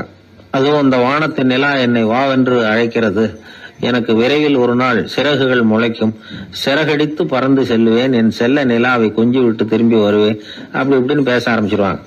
கொஞ்சிறது அப்புறம் இருக்கட்டும்ப்பா, இப்ப கஞ்சிக்கு வழிய பாருடா அப்படின்னா அதை காதல வாங்க மாட்டான். 4வது வகை மனிதர்கள் எப்படின்னா தனிமை உணர்வு மிக்கவர்கள். இவங்கெல்லாம் மற்றவங்களோட சகஜமா நெருங்கி பழகிறது இல்ல, தான் உண்டு தன்னுடைய வேலை உண்டுன்னு போறவங்க. அடுத்த வீட்டுல இருக்கிறது யாருன்னு கேட்டா கூட அடுத்த வீடுன்னு ஒண்ணு இருக்கா அப்படின்னு கேட்பாங்க. அவங்க கிட்ட மேற்கொண்டு என்னத்தை பேசுறது. 5வது வகை மனிதர்கள் எப்படின்னா மற்றவர்கள் செல்வாக்குக்கு உட்பட மறுப்பவர்கள். அடுத்தவங்க செல்வாக்குக்கு இவங்க ஆட்படுறது இல்ல. நான் யார் தெரியுமா அப்படின்னு கேட்டா அதை தெரிஞ்சுக்கிட்டு எனக்கு என்ன ஆக போகுது அப்படிம்பாங்க. 6வது வகை எப்படின்னா எப்பவும் எதுலயும் பற்று இல்லாம இருக்கிறவங்க. இது ஒரு துறவு மனப்பான்மை. இயல்பாவே சில பேர் இப்படி இருக்கிறது உண்டு, அவங்களுக்கு எதுலயுமே ஒரு ஈடுபாடு இருக்காது. 7வது வகை மனிதர்கள் மற்றவங்க கவலையை தன்னுடையதான் ஆக்கிக்கிட்டு கவலைப்படுறவங்க. இவங்க மகாத்மாக்கள், தான் வேற அடுத்தவங்க வேறன்னு நினைக்கிறது இல்லை. இவங்க அப்படிப்பட்ட எண்ணம் இவங்களுக்கு வர்றதில்லை. அதனால அடுத்தவங்களுக்கு ஒரு கஷ்டம் வந்தா அதை தன்னுடைய கஷ்டமாக எடுத்துக்கிட்டு கவலைப்படுறவங்க இவங்க. ஆக கூடி இப்படி 7 வகையான மனிதர்களை அடையாளம் காட்டுறார் அந்த நிபுணர். நாம இதுல எந்த அகத்துல வர்றோங்கிறத நாம தான் அடையாளம் கண்டுபிடிச்சுக்கணும். எனக்கு தெரிஞ்ச ஒரு மனிதர் உண்டு. அவர் ஒரு வித்தியாசமான டைப்பு. எதையும் பிராக்டிக்கலா யோசிக்கிறவர்.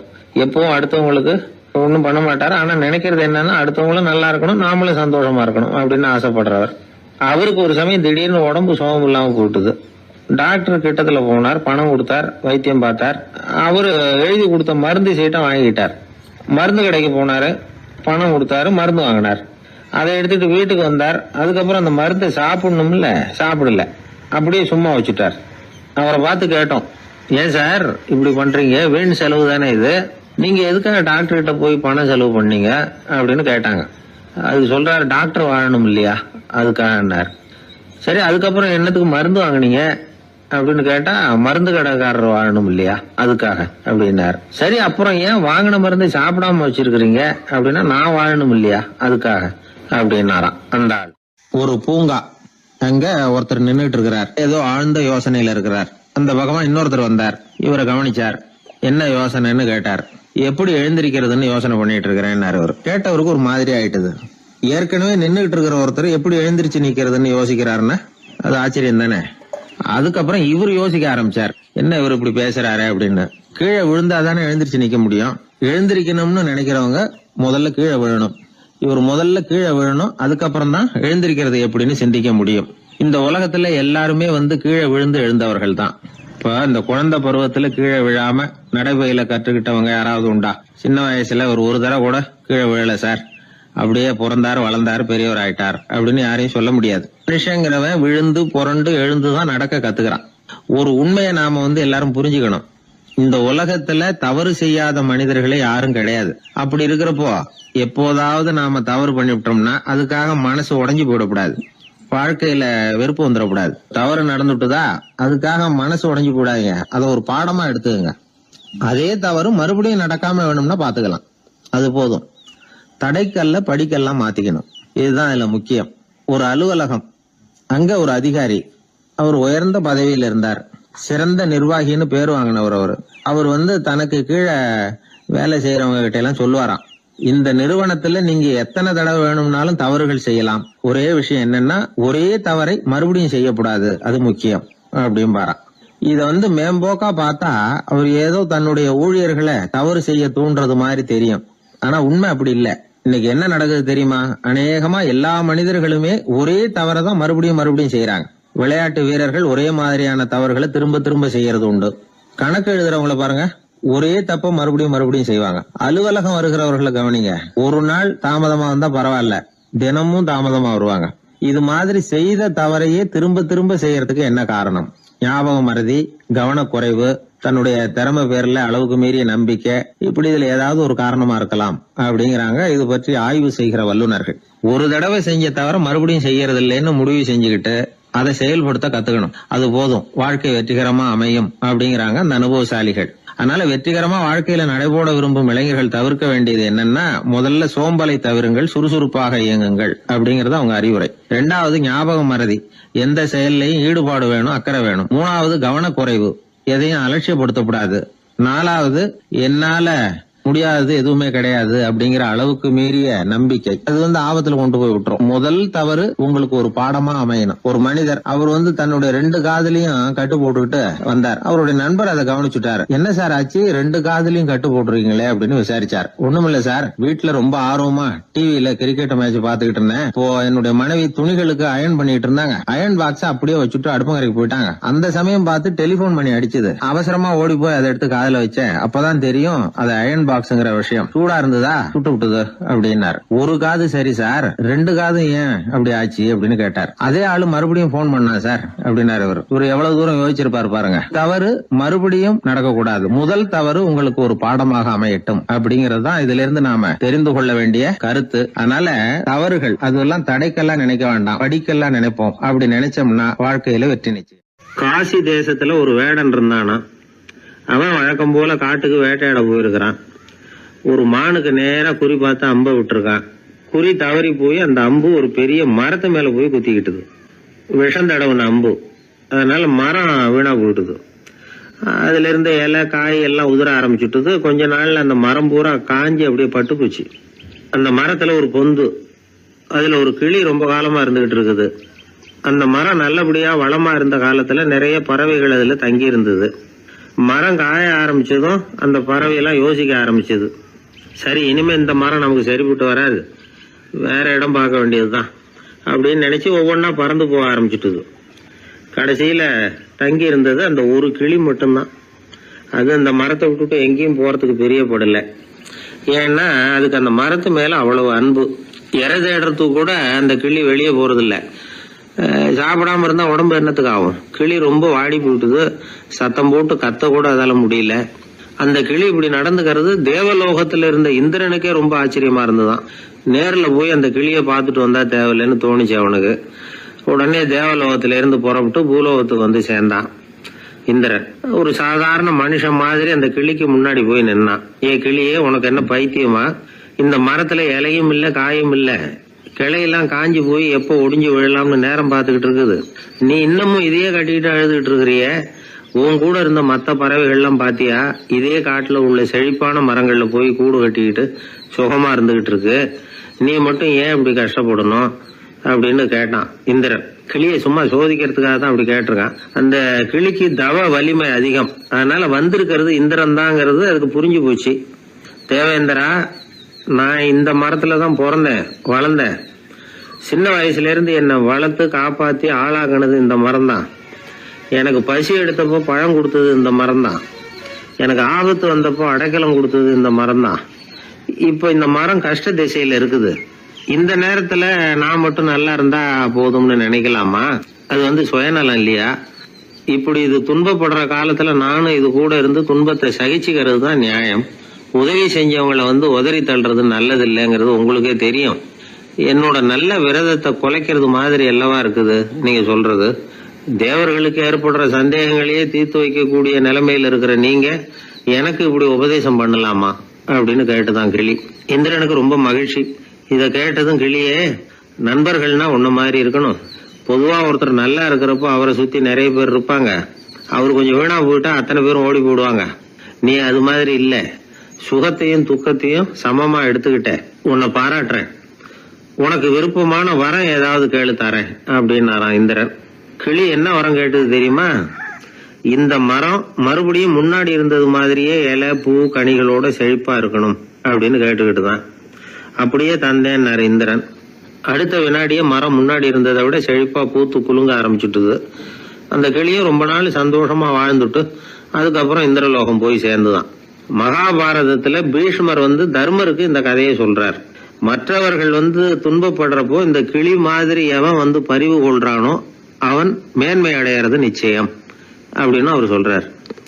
சரி, அந்த கதையை இந்த சமயத்துல எதுக்கு சொல்லணும் அப்படின்னா, வயசான காலத்துல அம்மா அப்பாவை கவனிக்காத பிள்ளைங்க காதல இது விழட்டுமேங்கிறதுக்காக தான். மத்தவங்க துன்பப்படுறப்போ பரிவு காட்டினாலே அந்த அளவுக்கு மேன்மை கிடைக்கும்னா பெத்தவங்க துன்பப்படுறப்போ பரிவு காட்டினா எந்த அளவுக்கு மேன்மைங்கிறத நினைச்சு பார்க்கணும். ஒரு வயசான அப்பா தன்னோட பிள்ளைய பத்தி ரொம்ப மெச்சுக்கிட்டார். என் புள்ளை எப்பவும் புத்திசாலித்தனமா குடும்பம் நடத்துறான், அவன் சம்சாரம் கோவிச்சுக்கிட்டு பிறந்த வீட்டுக்கு போற அளவுக்கு அவன் நடந்துகிட்டதே இல்லை அப்படின்னார். அப்படிங்களான்னு கேட்டோம் ஆச்சரியமா. ஆமாங்க, ஏன்னா இவனே அவங்க வீட்டுக்கு போய் வீட்டோட மாப்பிள்ளையா தங்கிக்கிட்டான் அப்படின்னார். இவெல்லாம் எந்த காலத்துல அப்பா அம்மாவை காப்பாத்துறது? ஒரு மனிதர் அவர் யாருக்கிட்டே தொலைபேசியில் பேசிகிட்டு இருக்கிறார். கொஞ்சம் தூரத்தில் நாம் நிற்கிறோம். எட்டத்தில் இருந்துக்கிட்டு அவரை கவனிக்கிறோம், அவர் ஃபோனில் பேசுகிறத. அவர் பேசுகிற வார்த்தைகள் என்ன அப்படிங்கிறது நம்ம காதில் விழலை. ஆனாலும் அவர் பேசிக்கிட்டு இருக்கிறது நல்ல செய்தியா கெட்ட செய்தியா அப்படிங்கிறத நம்மளால் யூகிக்க முடியும். மகிழ்ச்சியான செய்தியை பேசும்போது முகம் மலருது, புன்னகை பூக்குது. இதில் ஒன்று நீங்கள் கவனிக்கணும், தொலைபேசியில் நாம் பேசுகிறப்போ நம்மோட பேசுகிறவர் எதிரில் இல்லை. அவர் தொலைபேசி வழியாக நம்ம குரலை மட்டும்தான் கேட்க போகிறார், நம்ம முகத்தை அவர் பார்க்க போகிறதில்ல. அப்படி இருந்தும் அப்போ நம்ம முகம் ஏன் மலரணும் அப்படின்னா இதுதான் உடல் மொழி, பாடி லாங்குவேஜ் அப்படின்னு சொல்கிறாங்க. நம்ம அறியாமலேயே நம்ம உடம்பு செய்திகளை தெரிவிக்குது பாருங்க, அதுதான் உடல் மொழி. ஒரு மனிதர் தொலைபேசியில் பேசிக்கிட்டு இருக்கிறத நீங்கள் தூரத்தில் இருந்து கவனிச்சுக்கிட்டே அவர் நண்பரோட பேசுகிறாரா, மனைவியோட பேசுகிறாரா, குழந்தையோட பேசுகிறாரா, இல்லை மேல் அதிகாரிகிட்ட பேசுகிறாரா, அல்லது அவருக்கு கீழே பணிபுரிகிறவர்கள்கிட்ட பேசுகிறாரா அப்படிங்கிறத கண்டுபிடிக்கலாம். அதுக்கு காரணம் அவருடைய உடல் மொழி. இந்த உடல் மொழி கூட நம்ம வாழ்க்கையின் முன்னேற்றத்துக்கு பயன்படும். இதை பற்றியெல்லாம் கூட சில நிபுணர்கள் ஆராய்ச்சி பண்ணி பார்த்துருக்குறாங்க. அவங்க சில விவரங்களை சொல்கிறாங்க. குறிப்பாக ஒருத்தர் தன்னுடைய நாற்காலியில் கிட்டத்தட்ட படுத்துக்காத குறையாக உட்காந்துருக்கிறாருன்னு வச்சுக்கோங்க. எதிர இருக்கிறவர் பேசுறது அவருக்கு பிடிக்கலன்னு அர்த்தமா. தலையை சொரிஞ்சிக்கிறது, வேறு வேறு திசைகளில் பார்க்கறது, கொட்டாவி விடுறது, கால்களை மாற்றி போட்டு உட்கார்றது, களைப்பா கை விரல்களை அப்படியே பின்னிக்கிறது, அடிக்கடி கடிகாரத்தை பார்க்கறது, இப்படிலாம் ஒருத்தர் பண்ணிக்கிட்டு இருக்கிறாருன்னா நாம் கூடிய சீக்கிரம் அந்த இடத்த விட்டு எழுந்திரிச்சு வந்துடுறது நல்லது. ஏன்னா இதெல்லாம் அவருடைய சலிப்பு, சோர்வு, ஆர்வமின்மை இதுக்கு அடையாளங்கள். நம்முடைய பேச்சு அவரை சலிப்படைய வச்சுட்டுதுன்னு அர்த்தம். அவர் ரொம்பவும் சோர்ந்து போயிட்டாருன்னு பொருள். நம்முடைய பேச்சில் அவருக்கு ஆர்வம் இல்லைன்னு அர்த்தம். அதே நேரத்தில் நாற்காலியின் நுனியில் அமர்ந்து உடலை முன்னுக்கு நகர்த்தி எதிர இருக்கிறவரின் கண்களை பார்த்துக்கிட்டே பேசினாலும் சரி அல்லது பேச்சை கேட்டாலும் சரி, உங்கள் பேரில் மற்றவங்களுக்கு உள்ள பிடிப்பு அதிகரிக்கும். நாம் எப்படிப்பட்டவருங்கிறத நம்ம உடம்பும் நடை உடை பாவனையும் அடுத்தவங்களுக்கு காட்டி கொடுத்துரும். உங்கள் உடம்பு, உங்கள் பார்வை, நடை, உட்கார்ற விதம், இதை வச்சுக்கிட்டே நீங்கள் பொறுப்புள்ளவரா, முரடரா, அலட்சியமானவரா, மரியாதை தெரிஞ்சவரா, அடக்கமானவரா, நம்பிக்கைக்கு உரியவரா, நாணயம் இல்லாதவரா, பயந்தவரா, திறமைசாலியா, அப்பாவியா அப்படிங்கிறதையெல்லாம் கண்டுபிடிச்சிடலாம். அதனால் இந்த உடல் மொழியை புரிஞ்சுக்கிட்டு நம்மளை கொஞ்சம் சரிப்படுத்திக்கிட்டோம்னா வாழ்க்கையில் சுலபமாக பல காரியங்களை சாதிக்க முடியும். ஒரு மனநல மருத்துவமனை, அங்கே ஒருத்தர் ஒரு நாற்காலியில் உட்காந்துக்கிட்டு கார் ஓட்டுறது மாதிரி அப்படி பாவனை பண்ணிகிட்டு இருந்தார். ஸ்டியரிங்கை திருப்புறது மாதிரி, பின்னாடி வர்ற வண்டியை நிற்க சொல்கிறது மாதிரி, அப்புறம் இவர் ஒதுங்கிக்கிட்டு அவருக்கு வழி விடுறது மாதிரி, இப்படிலாம் சேட்டைகள் பண்ணிக்கிட்டு இருந்தார் மனநல மருத்துவமனையில். இதை பார்த்துக்கிட்டு இருந்த ஒருத்தர் பக்கத்தில் இருந்த இன்னொருத்தர்கிட்ட கேட்டார், இவர் ஏன் இப்படி பண்ணுறாரு, இவருக்கு ஏன் அப்படி வந்தது நிலைமை அப்படின்னு சொல்லி அவர் விசாரித்தார். அப்போ அவர் விவரம் சொன்னார். வேற ஒன்றும் இல்லைங்க, இவருக்கு கார் ஓட்டணும்னு ஆசை ரொம்ப காலமாக, அது நிறைவேறாமல் போயிட்டுது. அதுக்கப்புறம் அவர் மனநோயாளியை மாறிட்டார். இங்கே அழைச்சிட்டு வந்தாங்க. இங்கே அழைச்சிட்டு வந்ததுலேருந்து அப்படி தான் பண்ணிகிட்டு இருக்கிறார். அப்போ கார் ஓட்டுறது மாதிரிலாம் பாவனை பண்ணிகிட்டு இருப்பார், திருப்புறது மாதிரி பண்ணுவார், பின்னாடி வர்றவங்களுக்கு இடம் விடுவார், இப்படிலாம் செய்கிறார் அப்படின்னு விவரம் சொன்னாங்க. நீங்கள் சொல்லக்கூடாதா, இப்போ நீங்கள் கார் ஓட்டலை, வெறும் நாற்காலியில் தான் உட்காந்துருக்குறீங்க அப்படின்னு நீங்கள் சொல்லக்கூடாதா அவருக்கு அப்படின்னு கேட்டாங்க. அது முடியாதுங்க, ஏன்னா அந்த காரை கழுவுறதுக்காக அவர் தினமும் எனக்கு 10 ரூபா கொடுத்துக்கிட்டு இருக்கிறார் அப்படின்னாராம் அங்கே வேலை செஞ்சுக்கிட்டு இருந்த ஒருத்தர். அதனால் வாழ்க்கையில் நாம் இந்த உடல் மொழியை புரிஞ்சுக்கணும். உடல் மொழிங்கிறது இப்போ ஆரம்பத்தில் சொன்னது மாதிரி அந்த தொலைபேசியில் பேசுகிறவங்கள தூரத்திலேருந்து பார்த்தாவே அவர் யாருக்கிட்ட பேசுகிறார், என்ன பேசுகிறாருன்னு தெரியும். நம்ம முகத்தை நல்லா வச்சுக்கணும். உடல் மொழியை நம்ம புரிஞ்சுக்கிட்டு பயன்படுத்த ஆரம்பித்தோம்னா எந்த முயற்சி பண்ணினாலும் அதில் வெற்றி நிச்சயம். ஊரில் ஒரு சிற்பி இருந்தார். சிற்பின்னா அவர் ரொம்ப திறமையுள்ளவர். அதாவது எங்கேயாவது ஒரு கல் கிடந்தா போதும், அதை அப்படியே எடுத்துகிட்டு வருவார். கொஞ்ச நாள் கழித்து அவர் இடத்துக்கு போய் பார்த்தா அழகாக ஒரு சிற்பம் உட்காந்துருக்கும். இந்த கல்லாக கிடந்தது சிற்பமாக மாறி இருக்கும். அந்த அளவுக்கு பண்ணிவிடுவார் அப்பேற்பட்ட சிற்பி. எப்படிங்க அவ்வளவு மோசமான ஒரு கல்லில் இருந்து இவ்வளவு அழகாக ஒரு சிற்பத்தை உங்களால் வடிக்க முடிஞ்சுது அப்படின்னு கேட்டால், அது ஒன்றும் பெரிய விஷயம் இல்லைங்க. இந்த சிற்பம் ஏற்கனவே அந்த கல்லுக்குள்ளே இருந்தது. இதை சுற்றி இருக்கிற வேண்டாத பகுதிகளெல்லாம் உளியால் கொத்தி எடுத்துவிட்டேன், அவ்வளவுதான் என் வேலை. உடனே உள்ளே இருந்த இது வெளியில் வந்துட்டுது அப்படிம்பார். அந்த அளவுக்கு திறமைசாலி. ஒரு சின்ன பாறை இல்லைன்னா கருங்கல்ல பார்த்துட்டாருன்னா போகிறோம், விடமாட்டார். அந்த கல்லோட அமைப்பை கவனித்து பார்த்துட்டு இதுக்குள்ளே ஒரு வீரன் ஒளிஞ்சிருக்காம்பார். அவர் கண்ணுக்கு அதுக்கு தெரியும். இந்த கல்லுக்குள்ளே ஒரு துறவி உட்காந்துருக்காரும்பார். நமக்கெல்லாம் வெறும் கல்லாக தான் தெரியும். இந்த கல்லுக்குள்ளே ஒரு நடன மங்கை நடனம் ஆடிக்கிட்டு இருக்கா அப்படிம்பார். உடனே அந்த கல்லை கொண்டுகிட்டு வருவார். அவர் சொன்னது மாதிரியே உள்ளே இருக்கிற அவங்களையெல்லாம் வெளியில் கொண்டுகிட்டு வந்துடுவார். அதாவது வேண்டாத பகுதிகளெல்லாம் கொத்தி எடுத்துருவார். அவர் மொழியில் சொல்லப்போனால், இந்த சிற்பிக்கு ரொம்ப நாளாக மனசுக்குள்ள ஒரு ஆசை. அதாவது உண்மை, தூய்மை, இதுக்கு உதாரணமாக இருக்கக்கூடிய புத்தர் சிலையை வடிக்கணும் அப்படிங்கிறது அவரோட ஆசை. ஆனால் அந்த ஆசை நிறைவேறாமலே இருந்துக்கிட்டு வந்தது. அதுக்கு என்ன காரணம்னா, அதுக்கு தகுந்த மாதிரி ஒரு கல் கிடைக்கல. கல் கிடைச்சா அதை செஞ்சுருவார். ரொம்ப காலமாக அங்கே இங்கே தேடி அலைஞ்சார். இந்த புத்தர் சிலை வடிக்கிறதுக்கு பொருத்தமாக ஒரு கல் கிடைக்குமா அப்படின்னு சொல்லி கண்ணில் படுற கல்லையெல்லாம் உத்து உத்து பார்ப்பார். உள்ளே புத்தர் இருக்காரான்னு கவனிப்பார். இருக்கிற மாதிரி எதுவும் தெரியல அவர் கண்ணுக்கு. சரி, இதுக்கு என்ன செய்யலாம்னு யோசனை பண்ணார். நேராக ஒரு புத்த மடாலயத்துக்கு போனார். அங்கே இருக்கிற ஒரு புத்த துறவியை சந்தித்தார். அவர்கிட்ட விசாரித்தார், சுவாமி, புத்தரின் தூய்மை ஒளிஞ்சிருக்கிற அந்த கல் எங்கே கிடைக்கும் அப்படின்னார். அந்த கல் இருக்கிற இடம் எதுன்னு இன்னமும் உங்களுக்கு தெரியலையா அப்படின்னு கேட்டார் துறவி. இல்லைங்க, அதுக்காக தான் அலைஞ்சிக்கிட்டு இருக்கிறேன் அப்படின்னார் இவர். சரி, கவலைப்படாதீங்க, என் கூட வாங்க காட்டுறேன் அப்படின்னு அழைச்சிட்டு போனார். எங்கே போனார்னா, அந்த மடாலயத்தின் பின்பக்கம் போனாங்க. 2 பேரும் போனாங்க. அங்கே போய் பார்த்தா அங்கே ஒரு கிணறு இருந்தது. என்ன அது, நாம் கேட்டது கல், இவர் அழைச்சிட்டு வந்து காட்டுறது கிணறு அப்படின்னு இவருக்கு சந்தேகம். ஒரு மாதிரியாக பார்த்தார். அவர் சொன்னார், துறவி, எட்டி பாருங்க உள்ள அப்படின்னாரு. கிணறுக்குள்ளே என்ன இருக்கும்னு இவருக்கு தெரியாதா, இருந்தாலும் அவர் சொல்கிறாரு அப்படின்னு சொல்லி எட்டி பார்த்தார். பார்த்தா அதில் தண்ணி இருந்தது. அந்த தண்ணியில் தன்னோட உருவம் தெரிஞ்சுது. இப்போ அந்த புத்த ஞானி சொன்னார், துறவியாரே, புத்தரை நாம தான் ஒழிச்சு வச்சிருக்கிறோம், நமக்குள்ளே தான் அவர் மறைஞ்சிருக்கிறார். அவரை அடையாளம் தெரியாதபடி மூடி இருக்கிறது எது தெரியுமா? நம்மக்கிட்ட இருக்கிற கோபம், போலித்தனம், பதட்டம், ஆசை, இதெல்லாம் தான். அறிவு அப்படிங்கிற ஒளியால் அதையெல்லாம் செதுக்கி எடுத்துட்டோம்னா அந்த அழகான புத்தர் வெளியில் வந்துடுவார் அப்படின்னு சொன்னார் துறவி. அதனால் நமக்குள்ளே இருக்கிற நம்மளை நமக்கே அடையாளம் தெரியல அப்படிங்கிறது தான் உண்மை. அந்த உண்மையான மனிதன் உள்ளே இருக்கிறான். இவர் கல்லை பார்த்துட்டு உள்ளே யார் இருக்காங்கிறது அவருக்கு தெரிஞ்சுது சிற்பிக்கு. ஆனால் உண்மையான புத்தர் எங்கே இருக்காருங்கிறத அவரால் அடையாளம் கண்டுபிடிக்க முடியல. அப்படி தான் பல பேர் இன்றைக்கி இருந்துக்கிட்டு இருக்கிறோம். ஒரு அப்பா தன்னுடைய பிள்ளைக்கு புத்தி சொன்னார், அதோ பாருப்பா, மனசு தான் கல், அறிவு தான் உளி. உன்னுடைய மனசுங்கிற கல்லை அறிவுங்கிற ஒளியால் செதுக்கி அழகான மனிதனாக நீ வெளியில் வரணும்னார். அதுக்காக தான்ப்பா தேடிக்கிட்டு இருக்கேன்னா அவன். மனசுங்கிற கல்லை தேடிக்கிட்டு இருக்கிறியா அப்படின்னு கேட்டார். இல்லைப்பா, அறிவுங்கிற ஒளி எங்கே இருக்குன்னு தெரியல எனக்கு, அதை தான் தேடிக்கிட்டு இருக்கிறேன் அப்படின்னு நானா. அதனால் அறிவை தேடிக்கிட்டு இருக்கிறவன் என்னைக்கு உண்மையை கண்டுபிடிக்க போகிறான், அதையே கண்டுபிடிக்க முடியலைங்கும் பொழுது. அதனால் நாம் யார் அப்படிங்கிறது நமக்கு அடையாளம் தெரியணும்.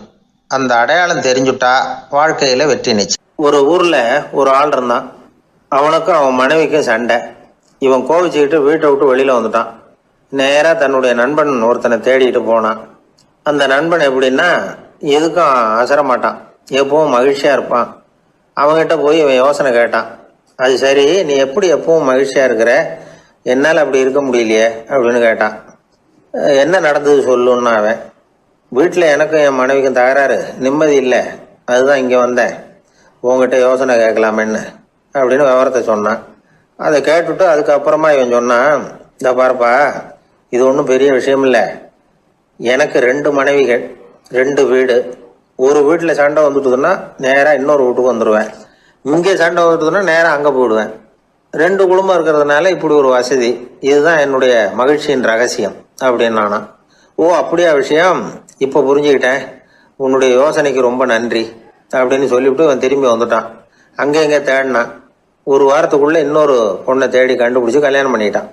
இப்போ இவனுக்கும் 2 வீடு ஆயிட்டுது. அதுக்கப்புறம் என்னாச்சு தெரியுமா, இவன் 2வதா கல்யாணம் பண்ணிக்கிட்டு வந்தானே, இந்த செய்தி முதல் மனைவிக்கு தெரிஞ்சு போச்சு. போனான், அது கழுத்தை பிடிச்சி வெளில தள்ளி விட்டு கதவை சாத்தி விட்டுது. இனிமேல் இந்த பக்கம் வராத, எனக்கு தெரியாமல் எப்படி நீ இன்னொரு கல்யாணம் பண்ண அப்படின்னு சொல்லி அடித்து விரட்டி விட்டுது. இவன் அதனால் என்ன பரவாயில்லன்னு 2வது மனைவி வீட்டுக்கு போனான். அங்கே பார்த்து, நீ எனக்கு கல்யாணம் பண்ணுறதுக்கு முன்னாடி ஏற்கனவே உனக்கு கல்யாணம் ஆச்சுங்கிற விஷயத்த ஏன் என்கிட்ட சொல்லலை அப்படின்னு சொல்லி அதுவும் கழுத்தை பிடிச்சி வெளில தள்ளி விட்டுது. இவன் வீதிக்கு வந்துட்டான். இங்கேயும் போக முடியல, அங்கேயும் போக முடியல. என்ன இது, அவன் சொல்லி கொடுத்த யோசனை ஒன்றும் சரியாக வரலையே அப்படின்னு யோசனை பண்ணிக்கிட்டே நடந்தான். வழியில் ஒரு பாழடைஞ்ச மண்டபம். சரி, இன்னைக்கு ராத்திரி இங்கேயே படுத்துருவோம், வேற எங்கேயும் போய் படுத்துவங்க முடியாது. அதான் 2 பேரும் விரட்டி விட்டாங்களே, என்ன பண்ணுறது அப்படின்னு சொல்லி அந்த மண்டபத்தில் போய் ஒரு தூணில் ஓரமாக சாஞ்சி உக்காந்தான். அப்போ எதிர்த்தாப்புல இன்னொரு தூண் ஓரமாக யாரோ அசைகிறது மாதிரி தெரிஞ்சுது, லேசான இருட்டில். யாரப்பா அது அப்படின்னு கிட்ட போய் பார்க்குறான். அப்புறம் தான் தெரியுது, அவன் யார் தெரியுமா, இவனுக்கு யோசனை சொன்னான்ல 2 கல்யாணம் பண்ணிக்கணும்னு சொல்லி, அவன் அங்கே படுத்து கிடக்குறான். டேய் நீ எப்படிடா இங்கே வந்த அப்படின்னா, 2 வீட்லேயும் சண்டை வந்துட்டுது, அதுதான் இங்கே வந்தேன், படுத்து தூங்கலாமேன்னு அப்படின்னா. 2 வீடு இருக்கிறது சௌரியம்னு என்கிட்ட சொன்னியப்பா அப்படின்னா இவன். நான் அப்படி சொன்னதுக்கு ஒரு காரணம் உண்டுன்னா அவன். என்னடா காரணம்னு கேட்டான். அது வேற ஒன்றும் இல்லை, தினமும் ராத்திரி இல்லை இந்த மண்டபத்தில் தனியாக படுக்கிறதுக்கு எனக்கு பயமாக இருந்தது, எனக்கு ஒரு துணை தேவைப்பட்டது, அதுக்காக தான் உங்ககிட்ட அப்படி ஒரு யோசனை சொன்னேன். இப்போ நீ வந்ததுனால எனக்கு துணை கிடைச்சிட்டுது. இப்போ நம்ம 2 பேரும் துணையாக இங்கே படுத்துக்கலாம், நீ அந்த தூணில் சாஞ்சிக்கோ, நான் இந்த தூணில் சாஞ்சிக்கிறேன் அப்படின்னு சொல்லி படுத்து தூங்க ஆரம்பிச்சிட்டானோ. அதாவது நம்ம வாழ்க்கையில் முடிவுகள் எடுக்கிற விஷயத்தில் இந்த ஆள் மாதிரி தான் பல பேர் நடந்துக்கிறோம் அப்படிங்கிறார். அதாவது உலக புகழ்பெற்ற மனோதத்துவ மேதை ஸ்காட் பெக் அப்படிங்கிறவர். அதாவது வீட்டுக்கு தேவையான பொருள்கள் வாங்குறதுலேருந்து கல்யாணம் பண்ணுறது, வீடு கட்டுறது வரைக்கும் அடுத்தவங்க பேச்சை கேட்டு வீணா போகிறவங்க தான் அதிகம். அறிவுரை கேட்கறதுல தப்பு இல்லை, ஆனால் அதுக்கப்புறம் அதை பற்றி சரியாக சிந்திச்சு பார்க்கறது இல்லை, அதுதான் தப்பு. சில பேர் அறிவுரை சொல்கிறதுலேயே ரொம்ப தெளிவாக இருப்பாங்க. ஏன் சார் 2 சம்சாரத்தோட குடும்பம் நடத்துறது ரொம்ப கஷ்டமானு கேட்டாராம் ஒருத்தர். அது எனக்கு தெரியாதுங்க அப்படின்னாராம் அவர். ஏன்னு கேட்டிருக்கார். ஏன்னா எனக்கு 3 சம்சாரம் அப்படின்னாராம் அவர். ஒரு ஊர்ல 2 சகோதரர்கள், அதாவது அண்ணனும் தம்பியும். அந்த 2 பேர்ல அண்ணனுக்கு கல்யாணம் ஆயிட்டுது, தம்பிக்கு கல்யாணம் ஆகல. வேணாம்னு இருந்துட்டான். அவங்க 2 பேருக்குமே சொந்தமா கொஞ்சம் நிலம் இருந்தது. அது எப்படிப்பட்ட நிலம்னா நல்ல விளையக்கூடிய நிலம். அப்பா விட்டுட்டு போன சொத்து. தனித்தனியா விவசாயம் பண்ணிட்டு இருக்கிறாங்க. அண்ணங்காரன் கல்யாணம் ஆனவன். அவன் என்ன நினைப்பான்னா, நமக்கு மனைவி மக்கள் இருக்கிறாங்க, அதனால கடைசி காலத்துல நம்மளை காப்பாத்துறதுக்கு பிள்ளைங்க இருக்கிறாங்க, அதாவது முதுமையில நமக்கு பாதுகாப்பு உண்டு. ஆனா என் தம்பிக்கு தான் யாருமே இல்ல, அவன் கல்யாணமே பண்ணிக்கல, தனி ஆள், அவனுக்கு வயசானா அவனை கவனிக்கிறதுக்கு யாருமே இல்லையே, அதனால அவன் தான் அதிகமா பணம் சேர்க்கணும், அதுக்கு நாம தான் எப்படியாவது உதவி பண்ணணும் அப்படின்னு அண்ணங்காரன் நினைப்பான். அதுக்காக என்ன செய்யலாம்னு யோசனை பண்ணுவான். ஒரு நாள் ராத்திரி ஒரு சாக்கு நிறைய நெல்லை போட்டு எடுத்து கட்டிட்டான். கட்டி தூக்கிட்டு போறான். தம்பி வீட்டுக்கு பின்பக்கம் இருந்த களஞ்சியத்துல நெல்லை கொட்டிவிட்டு பேசாம திரும்பி வந்துட்டான். அவனுக்கு தெரியாம இதை செஞ்சுட்டான். ஏன்னா தம்பி கிட்ட நேரடியா கொடுத்தா வாங்கிக்க மாட்டான். அதனால இப்படி ரகசியமா போய் அவனுக்கு தெரியாமலே அவன் வீட்டு களஞ்சியத்துல தானியத்தை கொட்டி விட்டு திரும்பி வந்துட்டான். இதே மாதிரி அடிக்கடி பண்ணிட்டு இருக்கிறான் அவனுக்கு தெரியாம. ஆனா இதே நேரத்துல தம்பிக்காரன் என்ன யோசனை பண்ணான் தெரியுமா, நாம தனி ஆளு, ஆனா அண்ணன் குடும்பம் பெருசு, அதனால எனக்கு அதிகமா எதுவும் தேவையில்லை, அண்ணனுக்கு தான் தேவை அதிகம், குடும்பத்துல உள்ளவங்களை எல்லாம் காப்பாத்தணும், அவருக்கு தான் நாம ஏதாவது உதவி பண்ணணும்னு நினைச்சான். இவனும் அதே மாதிரி யோசனை பண்ணான். நேர்ல கொடுத்தா அவர் எதுவும் வாங்கிக்க மாட்டார், அதனால எப்படியாவது வேற வழியில தான் நாம அவருக்கு உதவி செய்யணும்னு யோசனை பண்ணான். அதனால இவனும் ராத்திரியோட ராத்திரியா ஒரு சாக்கு நிறைய தானியத்தை கொட்டி கட்டி எடுத்துக்கிட்டான். அண்ணனோட களஞ்சியத்துல கொட்டி விட்டு கம்முன்னு திரும்பி வந்துட்டான். இதே மாதிரி இவனும் அடிக்கடி செஞ்சுக்கிட்டு இருந்தான். அதாவது அண்ணன் நல்லா இருக்கணுமேன்னு நினைச்சு தம்பிக்காரன் கொண்டாந்து தானியத்தை கொட்டுறான், தம்பி நல்லா இருக்கணுமேன்னு நினைச்சு அண்ணங்காரன் கொண்டாந்து தானியத்தை கொட்டுறான். இது ஒருத்தருக்கு ஒருத்தர் தெரியாம தொடர்ந்து நடந்துகிட்டு இருக்குது. ஒரு நாள் என்னாச்சு தெரியுமா, நடு ராத்திரி அண்ணங்காரன் எழுந்திரிச்சான். வழக்கம் போல நெல்லு மூட்டையை தூக்கிட்டு தம்பி வீட்டுக்கு போறான். அதே நேரம் தம்பியும் எழுந்திரிச்சான். நெல்லு மூட்டையை தூக்கிட்டு அண்ணன் வீட்டுக்கு போறான். 2 தெருவும் சந்திக்கிற ஒரு இடத்துல 2 பேரும் மோதிக்கிட்டாங்க. அதுக்கப்புறம் தான் நிமிந்து பாக்குறாங்க யாருன்னு. அடடே தம்பி நீயா அண்ணா அவன், ஆமா அண்ணே நீங்களா அண்ணா இவன். ரொம்ப காலமா ரகசியமா நடந்துகிட்டு இருந்தது என்னங்கிற விஷயம் அப்பதான் அந்த இடத்துல 2 பேருக்குமே புரிஞ்சுது. இது நடந்து ரொம்ப காலம் கழிச்சு அந்த ஊர்ல கோயில் கட்டுறதுக்கு ஒரு இடம் தேடினாங்களாம். ஒரு புனிதமான இடம் தேவை, நம்ம ஊர்ல அப்படிப்பட்ட இடம் எதுன்னு எல்லாரும் யோசனை பண்ணாங்களாம். எல்லாரும் ஒரு மனதா முடிவு பண்ண இடம் எது தெரியுமா? அந்த அண்ணனும் தம்பியும் நடு ராத்திரியில சந்திச்சுக்கிட்ட அந்த இடம் தான். அதுதான் புனிதமான இடம் அப்படின்னு முடிவு பண்ணாங்க. அந்த இடத்துலதான் கோயிலையும் கட்டினாங்களாம். கடவுளை வணங்குகிறவர் வணங்காதவர் அப்படிங்கிற அடிப்படையில சமயத்தை கண்டறிவதில்லை. அன்பு செலுத்துகிறவர் செலுத்தாதவர் அப்படிங்கிற 2 வகையினரில் தான் சமயம் கண்டறியப்படுகிறது அப்படிங்கிறது பெரியவர்கள் கருத்து. இந்த காலத்துல எல்லாம் சகோதர பாசம் இப்படியா இருக்குது. ஒருத்தன் சொன்னான், எங்க வீட்டுல பங்கு பிரிச்சு போ, எனக்கு எதுவுமே வேணாம், எல்லாத்தையும் எங்க அண்ணன்கிட்டயே கொடுத்துருங்கன்னு சொல்லிவிட்டேன் அப்படின்னா ரொம்ப பெருமையா. பரவாயில்லையே, உங்க அப்பா விட்டுட்டு போனது எவ்வளவு இருக்கும்னு. அது என்ன சுமாரா ஒரு 50,000 இருக்கும்னா. என்ன சொத்தான்னு கேட்டேன். இல்லைங்க கடன் அப்படின்னா. அதனாலதான் கடன் இருக்குங்கிறதுனாலதான் அண்ணன்கிட்டயே கொடுத்துருங்க அப்படின்னு தாராளமா சொல்லிவிட்டு வந்திருக்கிறான். இப்படி இருக்குது சகோதர பாசம். ஆனா பாசம்ங்கிறது ரொம்ப உயர்வானது. அது அண்ணன் தம்பிகள் எப்படி இருக்கணும் அப்படிங்கறதுக்கு அந்த அபூர்வ சகோதரர்கள் ஒரு உதாரணம். குடும்பத்துல மற்றவர்கள்ட்ட நேசத்தோடையும் பாசத்தோடையும் பழகினாதான் வாழ்க்கை இனிமையா அமையும். கல்யாணத்துக்கு போயிருந்தியே எப்படி இருந்ததுன்னு கேட்டார் ஒருத்தர். எப்படி இருந்தது? சாப்பாடு சரியில்லை, சாம்பார்ல உப்பு பத்தல, இப்படி அடுக்கிக்கிட்டே போனார் அடுத்தவர். இது ஒரு மனித சுபாவம். எப்பவுமே எதிர்மறையான செய்திகளை பேசுறதுலதான் மனிதனுக்கு ஆர்வம் அதிகம். எது சரியில்லைங்கிறத சொல்றதுக்கு தான் அவன் ஆசைப்படுறான். எது சரியா இருந்ததுங்கிறத சொல்றதுக்கு அவன் ஆசைப்படுறது இல்ல. இப்ப எல்லாரும் சொல்லுவாங்களே, ஒரு பெரிய வெள்ளைத்தாள்ல நடுவுல ஒரு சின்ன கருப்பு புள்ளிய வைங்க, அத ஒருத்தர்கிட்ட காட்டி இது என்னன்னு கேட்டா கருப்பு புள்ளின்னு தான் சொல்லுவார். ஒரு சின்ன கருப்பு புள்ளியத்தான் அவர் கவனிக்கிறார். அந்த புள்ளியை சுற்றி இருக்கிற விசாலமான வெள்ளை பகுதியை அவர் கவனிக்கிறது இல்ல. இது மனித இயல்பு. ஒரு கண்ணாடி முன்னாடி போய் நிக்கிறோம், முகத்தை பாக்குறோம், கொஞ்சம் யோசனை பண்ணி பாருங்க. முகத்துல நமக்கு பிடிக்காத பகுதியை தான் முதல்ல கவனிப்போம். கன்னத்துல ஒரு பரு இருந்ததுன்னா அதுதான் முதல்ல நம்ம கண்ணுல படும். கருப்பா ஒரு மச்சம் இருந்தா அதைத்தான் நாம முதல்ல கவனிக்கிறோம். ஒரு சின்ன காயம் இருந்ததுன்னா ரொம்ப கவனிச்சு கூர்ந்து பாக்குறோம். அதை சுற்றி இருக்கிற அழகான பகுதிகள் எல்லாம் அதுக்கு அப்புறம் தான். அவ்வளவு தூரத்துக்கு ஏன்? காலையில ஒரு செய்தித்தாளை கையில எடுத்து புரட்டுறீங்க, எதிர்மறையான செய்திகளை தான் முதல்ல பாக்குறோம். ஆக்கப்பூர்வமான செய்திகள்லாம் அதுக்கப்புறம் தான். எதிர்மறையான செய்திகள் தான் பத்திரிகைகளின் விற்பனையை உயர்த்துது. இப்ப ஒரு கும்பல்ல கலவரம், பத்திரிகையில செய்தி எப்படி வருது? கலவரத்துல 10 பேர் உயிரிழந்தார்கள் அப்படின்னு தான் வரும். அந்த கலவரத்துல 918 பேர் உயிரோடு திரும்பி போனார்கள் அப்படின்னு போடுறது இல்ல. எத்தனை பேர் இறந்து போனாங்க அப்படிங்கிறது தான் பத்திரிகைக்கு முக்கியம். ஏன்னா மனித மனம் அதை தான் கவனிக்குது. பாதகமான செய்திகளே பத்திரிகைகள்ல அதிகமா வருது, எதிர்மறையான செய்திகளுக்கு தான் அதிக முக்கியத்துவம் கொடுக்கப்படுது. இதனால என்ன ஆகுது தெரியுமா? இந்த உலகத்துல எங்க பார்த்தாலும் கொலையும் கொள்ளையும் விபத்தும் உயிரிழப்பும் தான் நடந்துகிட்டு இருக்கு அப்படிங்கறது மாதிரி ஒரு பிரமை. இந்த உலகத்துல மகிழ்ச்சிகளை எல்லாம் நாம மறந்துடுறோம். வாழ்வின் வெளிச்சங்களை எல்லாம் நாம இழந்துடுறோம். இன்னைக்கு விமான விபத்துல 214 பேர் உயிரிழந்தார்கள் அப்படிங்கிறது எதிர்மறையான செய்தி. இன்று விமானம் மூலமாக 2 லட்சம் பேர் சௌக்கியமாக பயணம் செய்தார்கள் அப்படிங்கிறது நேரடியான செய்தி. ஆனாலும் செத்ததுதான் செய்தியா வரும். சௌக்கியமா போனவங்களை பத்தி வெளியில தெரியாது. வாழ்க்கையின் சாதகமான அம்சங்கள்ல கவனம் செலுத்துறதுக்கு நாம கத்துக்கணும். இந்த உலகத்துல நாம மகிழ்ச்சியா இருக்கிறதுக்கு எவ்வளவோ விஷயங்கள் உண்டு. அதெல்லாம் கவனிச்சு பாக்குறதுக்கு நாம கத்துக்கணும். ஒரு நாள் பூராவும் நல்லா நடந்துகிட்டு இருப்பீங்க, ஏதோ ஒரு நேரத்துல வாழைப்பழத்தோல்ல காலை வச்சிருப்பீங்க, வழிக்கு விழுந்துட்டீங்க. வழிக்கு விழுந்ததுதான் நமக்கு பெருசா தெரியும். நாலு பூரா நாம நல்லா நடந்துகிட்டு இருந்தோமே அப்படிங்கறது தெரியாது பெருசா. நமது பலம் என்னங்கறதுலதான் அதிக கவனம் தேவை. தோல்வி மனப்பான்மை இது நெகட்டிவ் ஆட்டிடியூட்ஸ். தாழ்வு மனப்பான்மை நெகட்டிவ் செல்ஃப் இமேஜ். எதிர்மறையாவே நினைக்கிறது பேசுறது அப்படிங்கிற குணத்தை மாத்திக்காதவன் எந்த காலத்திலயும் முன்னேற முடியாது. அப்படிப்பட்டவன் வெற்றிகரமான மனிதனும் கிடையாது. ஆகையினால வாழ்க்கையில வெற்றி பெற விரும்புகிறவர்கள் எதிர்மறை மனோபாவத்தை மாற்றிக்கொள்ளுங்கள். நெகட்டிவ் விஷயங்கள்ல இருந்து உங்க கவனத்தை திருப்புங்க. பாசிட்டிவ் விஷயங்கள்ல கவனத்தை செலுத்துங்கள். ஒரே விஷயத்த கூட சில பேர் பாசிட்டிவா எடுத்துக்குவாங்க, சில பேர் நெகட்டிவா எடுத்துக்குவாங்க. ஒரு சத்திரத்துல 2 சாமியார்கள் சந்திச்சுக்கிட்டாங்களாம்.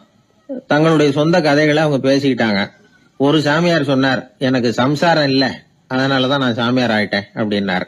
இன்னொருத்தர் சொன்னார், எனக்கு சம்சாரம் இருக்கா, அதனால நான் சாமியார் ஆயிட்டேன் அப்படின்னார். அதனால வாழ்க்கைய அவரவர்கள் பார்க்கிற பார்வை வேற வேற மாதிரி. எதையும் எதிர்மறையா எடுத்துக்கப்படாது, ஆக்கப்பூர்வமா எடுத்துக்கணும். அப்படிங்கறத புரிஞ்சுக்கிட்டோம்னா நம்ம வாழ்க்கையில வெற்றி நிச்சயம். நான் கணக்குல ரொம்ப வீக்கு சார் அப்படின்னு சொல்லிக்கிறதுல நம்மள பல பேர் வெக்கப்படுறது இல்ல. நம்ம மூளை கணக்கு போட எப்பவும் தயாரா தான் இருக்குது. ஆனா அதை நாம சரியா உபயோகப்படுத்துறது இல்ல. அதுதான் விஷயம். கம்ப்யூட்டர் வந்த பிறகு இன்னமும் சௌகரியமா போச்சு. கணக்கு போடுற வேலையெல்லாம் அதுகிட்ட ஒப்படைச்சிட்டோம். கம்ப்யூட்டரை விட வேகமா மனுஷனால கணக்கு போட முடியுமா அப்படின்னா முடியுமா. ஆனா முடியும்னு நிரூபிச்சு காட்டினவங்க இந்த உலகத்துல ஒரு 10-20 பேர் தான். ஒரு பென்சிலோ காகிதமோ இல்லாம 17 இலக்க எண்களை கூட கூட்டி கழிச்சு பெருக்கி வகுக்கிறாங்க. நீங்க பிறந்ததுல இருந்து இந்த வினாடி வரைக்கும் எவ்வளவு காலம் ஆயிருக்குது அப்படின்னு கேட்டா அதை நொடிகள்ல சொல்றாங்க. ஒரு புஸ்தகத்தை கொடுத்து படிக்க சொல்லி அதுல மொத்தம் எத்தனை எழுத்து இருக்குது அப்படின்னு கேட்டா கரெக்டா சொல்லி விடுறாங்க. இப்படிப்பட்ட திறமைசாலிகள் இந்த உலகத்துல இருக்கத்தான் செய்யறாங்க. அது சரி, அவங்களால மட்டும் அது எப்படி முடியுது? இதுக்கு சரியான விளக்கத்தை இதுவரைக்கும் யாரும் சொல்லல. இந்த கணக்கு புலிகள், கணித மேதைகள் எப்படி அவ்வளவு பெரிய கணக்கெல்லாம் போடுறாங்கன்னு கேட்டா அதுக்கு யாராலையும் சரியான விளக்கம் கொடுக்க முடியல. ஆனா அவங்க எல்லாம் கொஞ்சம் கூட அலட்டிக்காம கணக்கு போட்டு சொல்லி விடுறாங்க. இவ்வளவுக்கும் அவங்க கணக்கு கல்வியை முறையா கத்துக்கிட்டவங்களா அப்படின்னு கேட்டா அதுவும் கிடையாது. சோவியத் ஆய்வாளர் ஒருத்தர் முதல் தடவையா இது சம்பந்தமா ஆச்சரியமான ஒரு முடிவை சொல்லி இருக்கிறார். அவர் என்ன சொல்றாருன்னா, கம்ப்யூட்டர்களையே தோக்கடிக்கக்கூடிய வேகத்துல கணக்கு போடுகிற திறமையுள்ள மூளை இயற்கையிலேயே சில பேருக்கு மட்டும்தான் இருக்குங்கிறது சரியில்லை. இந்த உலகத்துல பிறந்த எல்லாருடைய மூளைக்குள்ளேயும் ஒரு கம்ப்யூட்டர் மூளை இருக்குது அப்படிங்கிறார் அவர். நம்ம கிட்ட இருக்கிற சாதாரண மூளைக்கு அபாரமான திறமை இருக்குதான். இப்போ உதாரணத்துக்கு, ஒரு மாமரத்துல உச்சி கிளையில ஒரு நல்ல மாங்காயை பாக்குறோம். ஒரு கல்லை எடுத்து குறி பார்த்து வீசுறோம். ஒரு தடவை இல்லைன்னா கூட இன்னொரு தடவை கரெக்டா பார்த்து அடிச்சு விடுறோம். மாங்காய் கைக்கு வந்துடுது. இது சாதாரணமா எல்லாரும் செய்யக்கூடிய ஒரு காரியம். இதுல கவனிக்க வேண்டியது என்னன்னா, கண் அமைக்கிற நேரத்துக்குள்ள மனுஷ மூளை அந்த கல்லோட எடை, மாங்காய் இருக்கக்கூடிய உயரம், தூரம், எரிய வேண்டிய விசையின் அளவு, வேகம் எல்லாத்தையும் கணக்கு போட்டு சொல்லிவிடுது. அதுக்கப்புறம் தான் கல்லை வீசுறோம். நம்ம அறியாமலேயே நமக்குள்ள நடக்கிற ஒரு அதிசயம் இது. மனுஷன் படைச்ச கம்ப்யூட்டரால இவ்வளவு சிக்கல் நிறைந்த விஷயத்தை இவ்வளவு சீக்கிரத்துல கணக்கு போட முடியாதான். அதனாலதான் மனித மூளைக்குள்ள ஒரு கம்ப்யூட்டர் மூளை, அதாவது கணக்கு போடுகிற மூளை இருக்குது, அது இயங்குது அப்படிங்கறத அதுல இருந்து புரிஞ்சுக்க முடியும்னு சொல்றாங்க. இத உயிர் கம்ப்யூட்டர் அப்படின்னு சொல்லலாமா, பயோ கம்ப்யூட்டர். இயற்கை என்ன பண்ணி இருக்குதுன்னா, இந்த உயிர் கம்ப்யூட்டர் விசைய அணைச்சு விட்டு உணர்வு மூளையின் செயல்பாட்டை திறந்து விட்டுருக்கு. அதனால உணர்வு மூளையை உபயோகிக்கிற மனுஷன் தன்னுடைய இயற்கை திறமையை மறந்துட்டு தானே வளர்த்துக்கிட்ட திறமையின் மூலமா சிந்திக்க ஆரம்பிச்சான். இந்த இயற்கையின் உயிர் கம்ப்யூட்டர் விசை அணைக்கப்படாம சில பேருக்கு இருந்துருது. அவங்கதான் கணித மேதைகள். அவங்களுக்கெல்லாம் உயிர் கம்ப்யூட்டருக்கும் உணர்வு மூளைக்கும் தொடர்பு ஏற்பட்டிருக்கு. இப்ப இந்த தொடர்பை எல்லாருக்கும் ஏற்படுத்துறதுக்கு ஒரு வழியை கண்டுபிடிச்சிட்டோம்னு வைங்க, அதுக்கப்புறம் நாம எல்லாருமே கணித மேதைகள் தான், கணக்கு புலிகள் தான். அது வரைக்கும் நாம இப்படியே இருந்துட வேண்டியதுதான். நம்மால் ஒருத்தன் மாங்காய் அடிச்ச கதை தெரியுமா உங்களுக்கு? ஒரு மரத்து உச்சியில ஒரு மாங்காயை பார்த்தான்.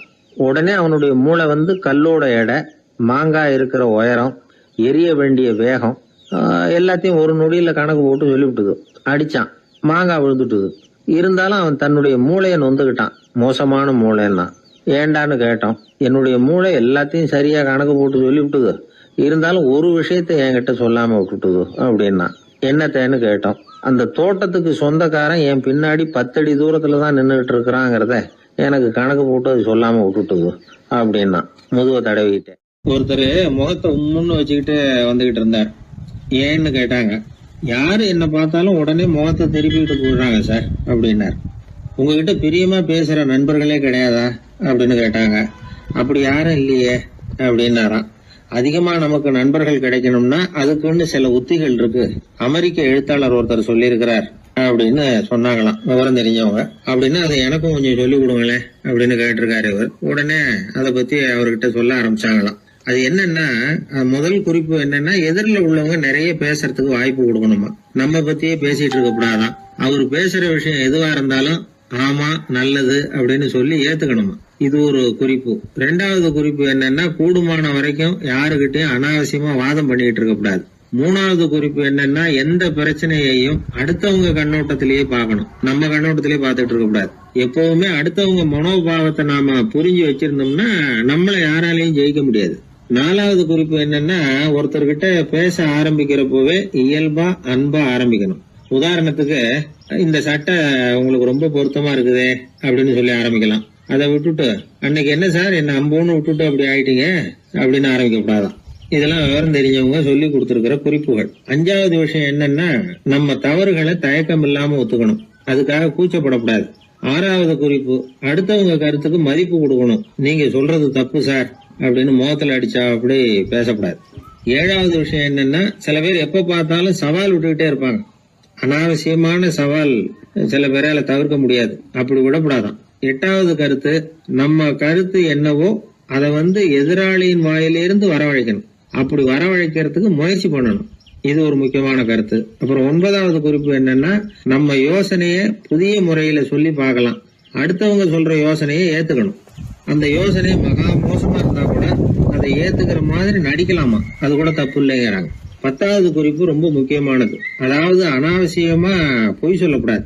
அப்படி எப்பவாவது பொய் சொல்ல வேண்டிய அவசியம் வந்துட்டுதுன்னு வைங்க, பெரிய பொய்யா சொல்லி பண்ணுமா, அதை நம்பும்படியா சொல்லணுமா. சில சமயம் தேவைப்பட்டா பொய்ய உண்மையா கூட மாத்திக்கலாமா. அது எப்படி பொய்ய உண்மையா மாத்திக்கிறது அப்படின்னா, இப்ப எனக்கு கார் ஓட்ட தெரியும்னு நண்பர்கள் கிட்ட பொய் சொல்லியாச்சு. நண்பர்கள் நிஜமாவே ஒரு காரை கொடுத்து ஓட்டுன்னு சொல்றதுக்கு முன்னாடி ஏதாவது ஒரு டிரைவிங் ஸ்கூல்ல சேர்ந்து கார் ஓட்டுறதுக்கே கத்துக்கிறது. இது ஒரு உதாரணம். இது மாதிரி பொய்ய உண்மையாக்கக்கூடிய சில உத்திகள் உண்டு. அதனால சில பிரச்சனைகளை தீர்த்திட முடியுமா. அப்புறம் 11வது குறிப்பு என்னன்னா, உயர்ந்த நோக்கங்களை மட்டும் வெளியில பேசணும். உள் மனசு எவ்வளவு ஒட்டடை படிஞ்சு கிடந்தாலும் பரவாயில்ல, அதை பத்தி பேச வேண்டியதில்லை. 12வது குறிப்பு சொல்றாங்க, சிறந்த நல்ல நண்பர்களை தேடிதான் பெற வேண்டியிருக்கும், அவ்வளவு சுலபமா கிடைச்சிட மாட்டாங்க அப்படின்னு சொல்றாங்க. இவ்வளவு குறிப்புகளும் அமெரிக்க நிபுணர் ஒருத்தர் சொல்லி வச்சிருக்கிறார். இப்படி எல்லாம் நடந்துகிட்டா நமக்கு நல்ல நண்பர்கள் கிடைப்பாங்களாம். முயற்சி பண்ணி பார்க்கணும். இந்த காலத்துல எல்லாம் எத்தனையோ விதமான நண்பர்கள் உண்டு. ஒருத்தர் ரொம்ப கவலையோட நின்னுகிட்டு இருந்தார். கண்ணு கலங்கி இருந்தது. ஏன் இப்படி கவலையோட நின்னுகிட்டு இருக்கிறீங்க அப்படின்னு கேட்டோம். என்னுடைய நண்பன் ஒருத்தன் ஒரு நாள் கோபத்துல என்னை பார்த்து சொல்லிவிட்டான், உன்னோட 1 வருஷத்துக்கு பேச மாட்டேன் போ அப்படின்னு சபதம் போட்டுட்டான் அப்படின்னார். அதுக்காகவா இப்படி கவலைப்பட்டுக்கிட்டு கண் கலங்கி நிக்கிறீங்க அப்படின்னு கேட்டோம். இதுக்கு அவரு சொன்னார், நான் அதுக்காக கவலைப்படல சார், அந்த 1 வருஷ கெடு என்னையோட முடியுது, அதை நினைச்சுதான் கவலைப்படுறேன், கண்ணீர் விடுறேன் அப்படின்னாராம் சோகமா. ஒருத்தர் ரொம்ப கவலையோட வந்தார். ஏன் இப்படி ஒரு மாதிரியா வர்றீங்க அப்படின்னு கேட்டேன். அவர் என்ன நிமிர்ந்து பார்த்தார். என்னை பார்த்து ஒருத்தன் பைத்தியம்னு சொல்லிவிட்டான் சார், அவன் அப்படி சொன்னதுக்கு அப்புறம் தான் நான் இப்படி ஆயிட்டேன்னாரு. அதுக்காக நீங்க பெருமைப்படுங்க, வருத்தப்படாதீங்கன்னு. அவருக்கு ஒன்னும் புரியல. அவரு என்ன ஒரு மாதிரியா பார்க்க ஆரம்பிச்சுட்டார். நான் உடனே ஓஷோ சொல்லி இருக்கிற சில கருத்துக்களை அவர்கிட்ட எடுத்து சொன்னேன். இத பாருங்க, இந்த உலகத்துல பல பெரிய மேதாவிகள்லாம் சாதாரண மக்கள் கண்ணுக்கு பைத்தியமா தான் தெரிஞ்சிருக்கிறாங்க அப்படின்னு விவரத்தை சொன்னேன். ஏன்னா மத்தவங்க மாதிரி அவங்க கவலைப்படுறது இல்ல, எதுக்கும் இறுக்கம் அடையறது இல்ல, சாவை கண்டு பயப்படுறது இல்ல, அற்பமான மகிழ்ச்சிக்கு ஆசைப்படுறது இல்ல. அவங்க முழுமையா வாழறாங்க. மத்தவங்கள இது பாதிக்குது. ஏன்னா இவங்களால அவங்க மாதிரி அலட்டிக்காம இருக்க முடியறது இல்ல. அதனால இருக்க ஆரம்பிச்சு விடுறாங்க. அவன் கிடக்குறான் பைத்தியக்காரன் அப்படின்னு சொல்லி அவங்களுக்குள்ளேயே ஆறுதல் அடையறதுக்கு முயற்சி பண்றாங்க. இதுதான் இன்னைக்கு உலகத்துல நாம பாத்துக்கிட்டு இருக்கிறது. ஆனா ஒரு உண்மை என்ன தெரியுமா, இந்த உலகத்துல பைத்தியக்காரர்களும் புத்தி சுவாதீனம் இல்லாதவங்களும் தான் மகிழ்ச்சியாவும் கொண்டாட்டமாவும் இருக்க முடியும். அதனால நமக்கெல்லாம் புத்தி சுவாதீனத்துடன் கூடிய ஒரு பைத்தியக்காரத்தன்மை இருக்கிறது நல்லதுதான். அப்படி இருந்தாதான் வாழ்க்கையை கொண்டாட முடியும். ஒரு மனநல மருத்துவமனையில ஒருத்தர் சிகிச்சைக்காக சேர்ந்திருந்தார். சேர்ந்து 1 வருஷம் ஆச்சு. தான் குணமாயிட்டோங்கிறது அவருக்கு தெரிஞ்சு போச்சு. டாக்டர் கிட்ட விவரத்தை சொன்னார். இது மாதிரி எனக்கு மனசுல தோணுதுங்க, நான் தெளிஞ்சுட்டேன் போல இருக்கு அப்படின்னு அவர் சொல்லியிருக்கிறார். அவரும் சொன்னார், நீங்க சொல்றது சரியாதான் இருக்கும், இருந்தாலும் உங்களை இங்கேயே வச்சிருந்து சில சோதனைகள்லாம் பண்ணி பார்த்துட்டு அதுக்கப்புறம் வீட்டுக்கு அனுப்புறோம் அப்படின்னார். சரிங்கன்னார் அவரு. அதே மாதிரி அவரை மேற்கொண்டு கொஞ்ச நாள் தங்க வச்சு சோதனைகள்லாம் பண்ணி பார்த்துட்டு இவர் சொல்றது உண்மைதான்னு தெரிஞ்சது. இவர் புத்தி சுவாதீனம் சரியா இருந்தது, இவர் நல்ல நிலைமைக்கு வந்துட்டாருங்கிறது டாக்டருக்கு புரிஞ்சது. அதுக்கப்புறம் சரி, நீங்க சொன்னது சரி, இனிமே நீங்க வீட்டுக்கு போகலாம் அப்படின்னு சொல்லி அனுப்பி வச்சார். இவர் வீட்டுக்கு வந்துட்டார். அதுக்கப்புறம் இவர் தன்னுடைய அனுபவங்களை சொன்னாராம். எப்படி இருந்தது மருத்துவமனை வாழ்க்கை அப்படின்னு கேட்டிருக்கிறாங்க நண்பர்கள்லாம். அப்போ இவர் சொன்னாராம், இத பாருங்க, நான் 1 வருஷம் பைத்தியங்களோட பைத்தியமா வாழ்ந்தேன். அதுல கொஞ்சம் கூட எனக்கு சிரமம் தெரியல. அந்த 1 வருஷமும் 1 வினாடியா போனது மாதிரி இருக்குது. ஆனா நான் புத்தி தெளிஞ்சதுக்கு அப்புறம் 1 வாரம் அவங்களோட இருந்தேன் பாருங்க, அந்த ஒரு வாரம் தான் எனக்கு ஒரு யுகமா தெரிஞ்சது, அவ்வளவு கஷ்டப்பட்டேன் அப்படின்னாராம். அதனால ஒரு கூட்டத்திலிருந்து வேறுபட்டு வாழறதுங்கிறது கொஞ்சம் சிரமம்தான். பைத்தியங்களுக்கு மத்தியில பைத்தியமா இருந்துடலாம், பைத்தியங்களுக்கு மத்தியில புத்தி சுவாதீனம் உள்ளவனா இருக்கிறதுக்கு ரொம்ப சாமர்த்தியம் தேவைப்படுது. அதனாலதான் இந்த உலகத்துல நாம வாழும் பொழுது மற்றவர்களை அனுசரிச்சு வாழணும். பைத்தியங்களுக்கு மத்தியில பைத்தியமா இருந்தாதான் சுகம் அப்படிங்கிறது தான் இவங்க சொல்ல வர்ற உண்மை. ஹிட்லர் ஒரு சமயம் ஒரு பைத்தியக்கார ஆஸ்பத்திரிக்கு போனாராம் பார்வையிடறதுக்காக. மன நோயாளிகளை எல்லாம் வரிசையா நிறுத்தி வச்சிருந்திருக்கிறாங்க.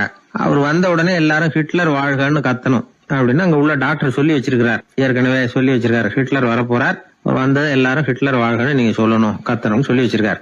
சரின்ட்டு நிக்கிறாங்க. ஹிட்லர் வந்தார். சொல்லி வச்சது மாதிரியே எல்லாரும் கத்துனாங்க, ஹிட்லர் வாழ்கன்னு. ஒருத்தர் மட்டும் கத்தாம அமைதியா நின்னுகிட்டு இருந்தார். ஹிட்லர் அவர்கிட்ட போய், ஏன் நீங்க மட்டும் ஹிட்லர் வாழ்கன்னு சொல்லாம நிக்கிறீங்கன்னார். அதுக்கு அவர் மெதுவா, நான் பைத்தியக்காரன் இல்ல, டாக்டர் அப்படின்னாராம். அதனால பைத்தியங்களோடு பைத்தியமா வாழறதுங்கிறது ஒரு சுகம். இந்த உலகத்துல ஏற்கனவே நான் சொன்னது மாதிரி பைத்தியக்காரர்களும் புத்தி சுவாதீனம் இல்லாதவங்களும் தான் மகிழ்ச்சியாகவும் கொண்டாட்டமாகவும் இருக்க முடியும். அதனால புத்தி சுவாதீனத்துடன் கூடிய ஒரு பைத்தியக்காரத்தன்மை நமக்கு தேவை. அந்த நுட்பத்தை புரிந்து கொண்டு நம்முடைய வாழ்க்கையை நாம கொண்டாடுவோம். என்னை தேடி ஒருத்தர் வந்தார். எனக்கு ரொம்ப நாளா ஒரு சந்தேகம், அதுக்கு உங்களை கேட்டு விளக்கம் பெறணும்னு வந்திருக்கிறேன்னார். என்ன உங்க சந்தேகம்னு கேட்டேன். யாரு என்ன பார்த்தாலும் உடனே முகத்தை திருப்பிட்டு போடுறாங்க சார், அதுக்கு என்ன காரணம்னு எனக்கு தெரியல, அதுதான் உங்களை கேட்டு தெரிஞ்சுக்கலாம்னு வந்திருக்கிறேன்னார். உங்களுக்கே தெரியலன்னா எனக்கு எப்படி தெரியும்னு, இருந்தாலும் உங்களுக்கு அனுபவம் இருக்குமேன்னார். அது சரி, உங்ககிட்ட பிரியமா பேசுற நண்பர்களே கிடையாதா அப்படின்னு கேட்டேன். அப்படி யாருமே இல்லைங்க அப்படின்னார். அப்படின்னா உங்ககிட்ட தான் ஏதோ குறை இருக்கு, உங்க பழக்க வழக்கத்தை கொஞ்சம் மாத்திக்கிட்டா எல்லாம் சரியா போடும் அப்படின்னு. என்ன செய்ய சொல்றீங்கன்னார். உங்களுக்கு நிறைய நண்பர்கள் தேவைன்னு, கிடைக்க மாட்டேங்கிறாங்களேன்னார். அதுக்கு சில வழிகள் இருக்குன்னு. அப்படியானார்.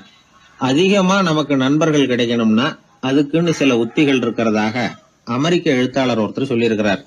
சரி, அப்படி அவர் என்னதான் சொல்லியிருக்கிறார் அப்படின்னா வரிசையா சொல்றேன் கேட்டுங்க அப்படின்னு சொல்லி அவர்கிட்ட சொல்ல ஆரம்பிச்சேன். அதாவது முதல்ல நாம தெரிஞ்சுக்க வேண்டியது என்னன்னா, எப்ப பார்த்தாலும் நம்மளை பத்தியே பேசிட்டு இருக்க கூடாது. நமக்கு எதிரில் உட்கார்ந்து இருக்கிறவங்க நிறைய பேசுறதுக்கு வாய்ப்பு கொடுக்கணும். அவர் பேசுற விஷயம் எதுவா இருந்தாலும் எப்படி இருந்தாலும் ஆமா நல்லது அப்படின்னு சொல்லி ஏத்துக்கணும். இது முதல் கருத்து. ரெண்டாவது என்ன சொல்றாங்கன்னா, கூடுமான வரைக்கும் யாருகிட்டையும் அனாவசியமா வாதம் பண்ணிட்டு இருக்க கூடாது. மூணாவது கருத்து என்னன்னா, எந்த பிரச்சனையையும் அடுத்தவங்க கண்ணோட்டத்திலேயே பார்க்கணும், நம்ம பார்வையிலேயே பார்த்துட்டு இருக்க கூடாது. எப்பொழுதுமே அடுத்தவங்களுடைய மனோபாவத்தை நாம புரிஞ்சு வச்சுக்கிட்டோம்னா நம்மளை யாராலும் ஜெயிக்க முடியாது.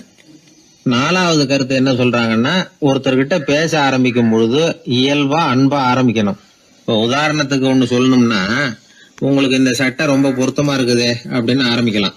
அதை விட்டுட்டு அன்னைக்கு என்ன சார் என்ன அம்போன்னு விட்டுட்டு போயிட்டீங்க அப்படின்னு ஆரம்பிக்க கூடாது. ஐந்தாவது விஷயம், நம்முடைய தவறுகளை தயக்கம் இல்லாம ஒத்துக்கணும், அப்படி ஒப்புக்கொள்ள கூச்சப்படக்கூடாது. ஆறாவது கருத்து என்னன்னா, அடுத்தவங்க அபிப்பிராயங்களுக்கு மதிப்பு கொடுக்கணும். நீங்க சொல்றது தப்பு சார் அப்படின்னு முகத்தில் அடிச்சது மாதிரி பேசக்கூடாது. ஏழாவது கருத்து என்ன சொல்றாங்க, நம்முடைய கருத்து என்னவோ அதை எதிராளியின் வாயிலிருந்து வரவழைக்கணுமா. அப்படி வரவழைக்கிறதுக்கு நாம முயற்சி பண்ணணும், அதுக்கு தகுந்த மாதிரி நாம பேசணும். எட்டாவது குறிப்பு என்னன்னா, சில பேர் எப்ப பார்த்தாலும் சவால் விட்டுக்கிட்டே இருப்பாங்க, அனாவசியமா சவால் விடக்கூடாது. ஒன்பதாவது யோசனை, நம்ம யோசனையை புதிய முறையில சொல்லி பார்க்கலாம். மற்றவர்கள் சொல்லுகிற யோசனையை ஏத்துக்கணும். அந்த யோசனை மகா மோசமானதா இருந்தா கூட அதை ஏத்துக்கிற மாதிரி கூட நடிக்கலாம், அதுல ஒன்றும் தப்பு இல்லை. 10வது குறிப்பு ரொம்ப முக்கியமானது, அதாவது அனாவசியமா பொய் சொல்லக்கூடாது. அப்படி எப்பொழுதாவது பொய் சொல்ல வேண்டிய அவசியம் ஏற்பட்டா பெரிய பொய்யா சொல்லணும், அதை நம்பும்படியா சொல்லணுமா. இதெல்லாம் அந்த நிபுணர் சொல்ற கருத்து தான். சில சமயம் தேவைப்பட்டா பொய்ய கூட உண்மையா மாத்திக்கலாமா. அது எப்படி பொய்ய உண்மையா மாத்துறது அப்படின்னா, இப்ப எனக்கு கார் ஓட்ட தெரியும்னு நண்பர்கள் கிட்ட ஒரு பொய்ய சொல்லிவிட்டீங்கன்னு வைங்களேன், நண்பர்கள் நிஜமாவே ஒரு காரை கொடுத்து ஓட்டுன்னு சொல்றதுக்கு முன்னாடி ஏதாவது ஒரு டிரைவிங் ஸ்கூல்ல சேர்ந்து கார் ஓட்ட கத்துக்கலாமே. இதுதான் இந்த பொய்ய உண்மையா மாத்துறது. இது ஒரு உதாரணம், அவ்வளவுதான். இது மாதிரி பல பொய்களை உண்மையாக்க முடியும். அப்படி பொய்ய உண்மையாக்கி கூட சில பிரச்சனைகளை தீர்த்திட முடியும். 11வது குறிப்பு என்ன சொல்லுதுன்னா, உயர்ந்த நோக்கங்களை மட்டுமே வெளியில பேசணும். உள் மனசு எவ்வளவு ஒட்டடை படிஞ்சு கிடந்தாலும் பரவாயில்ல.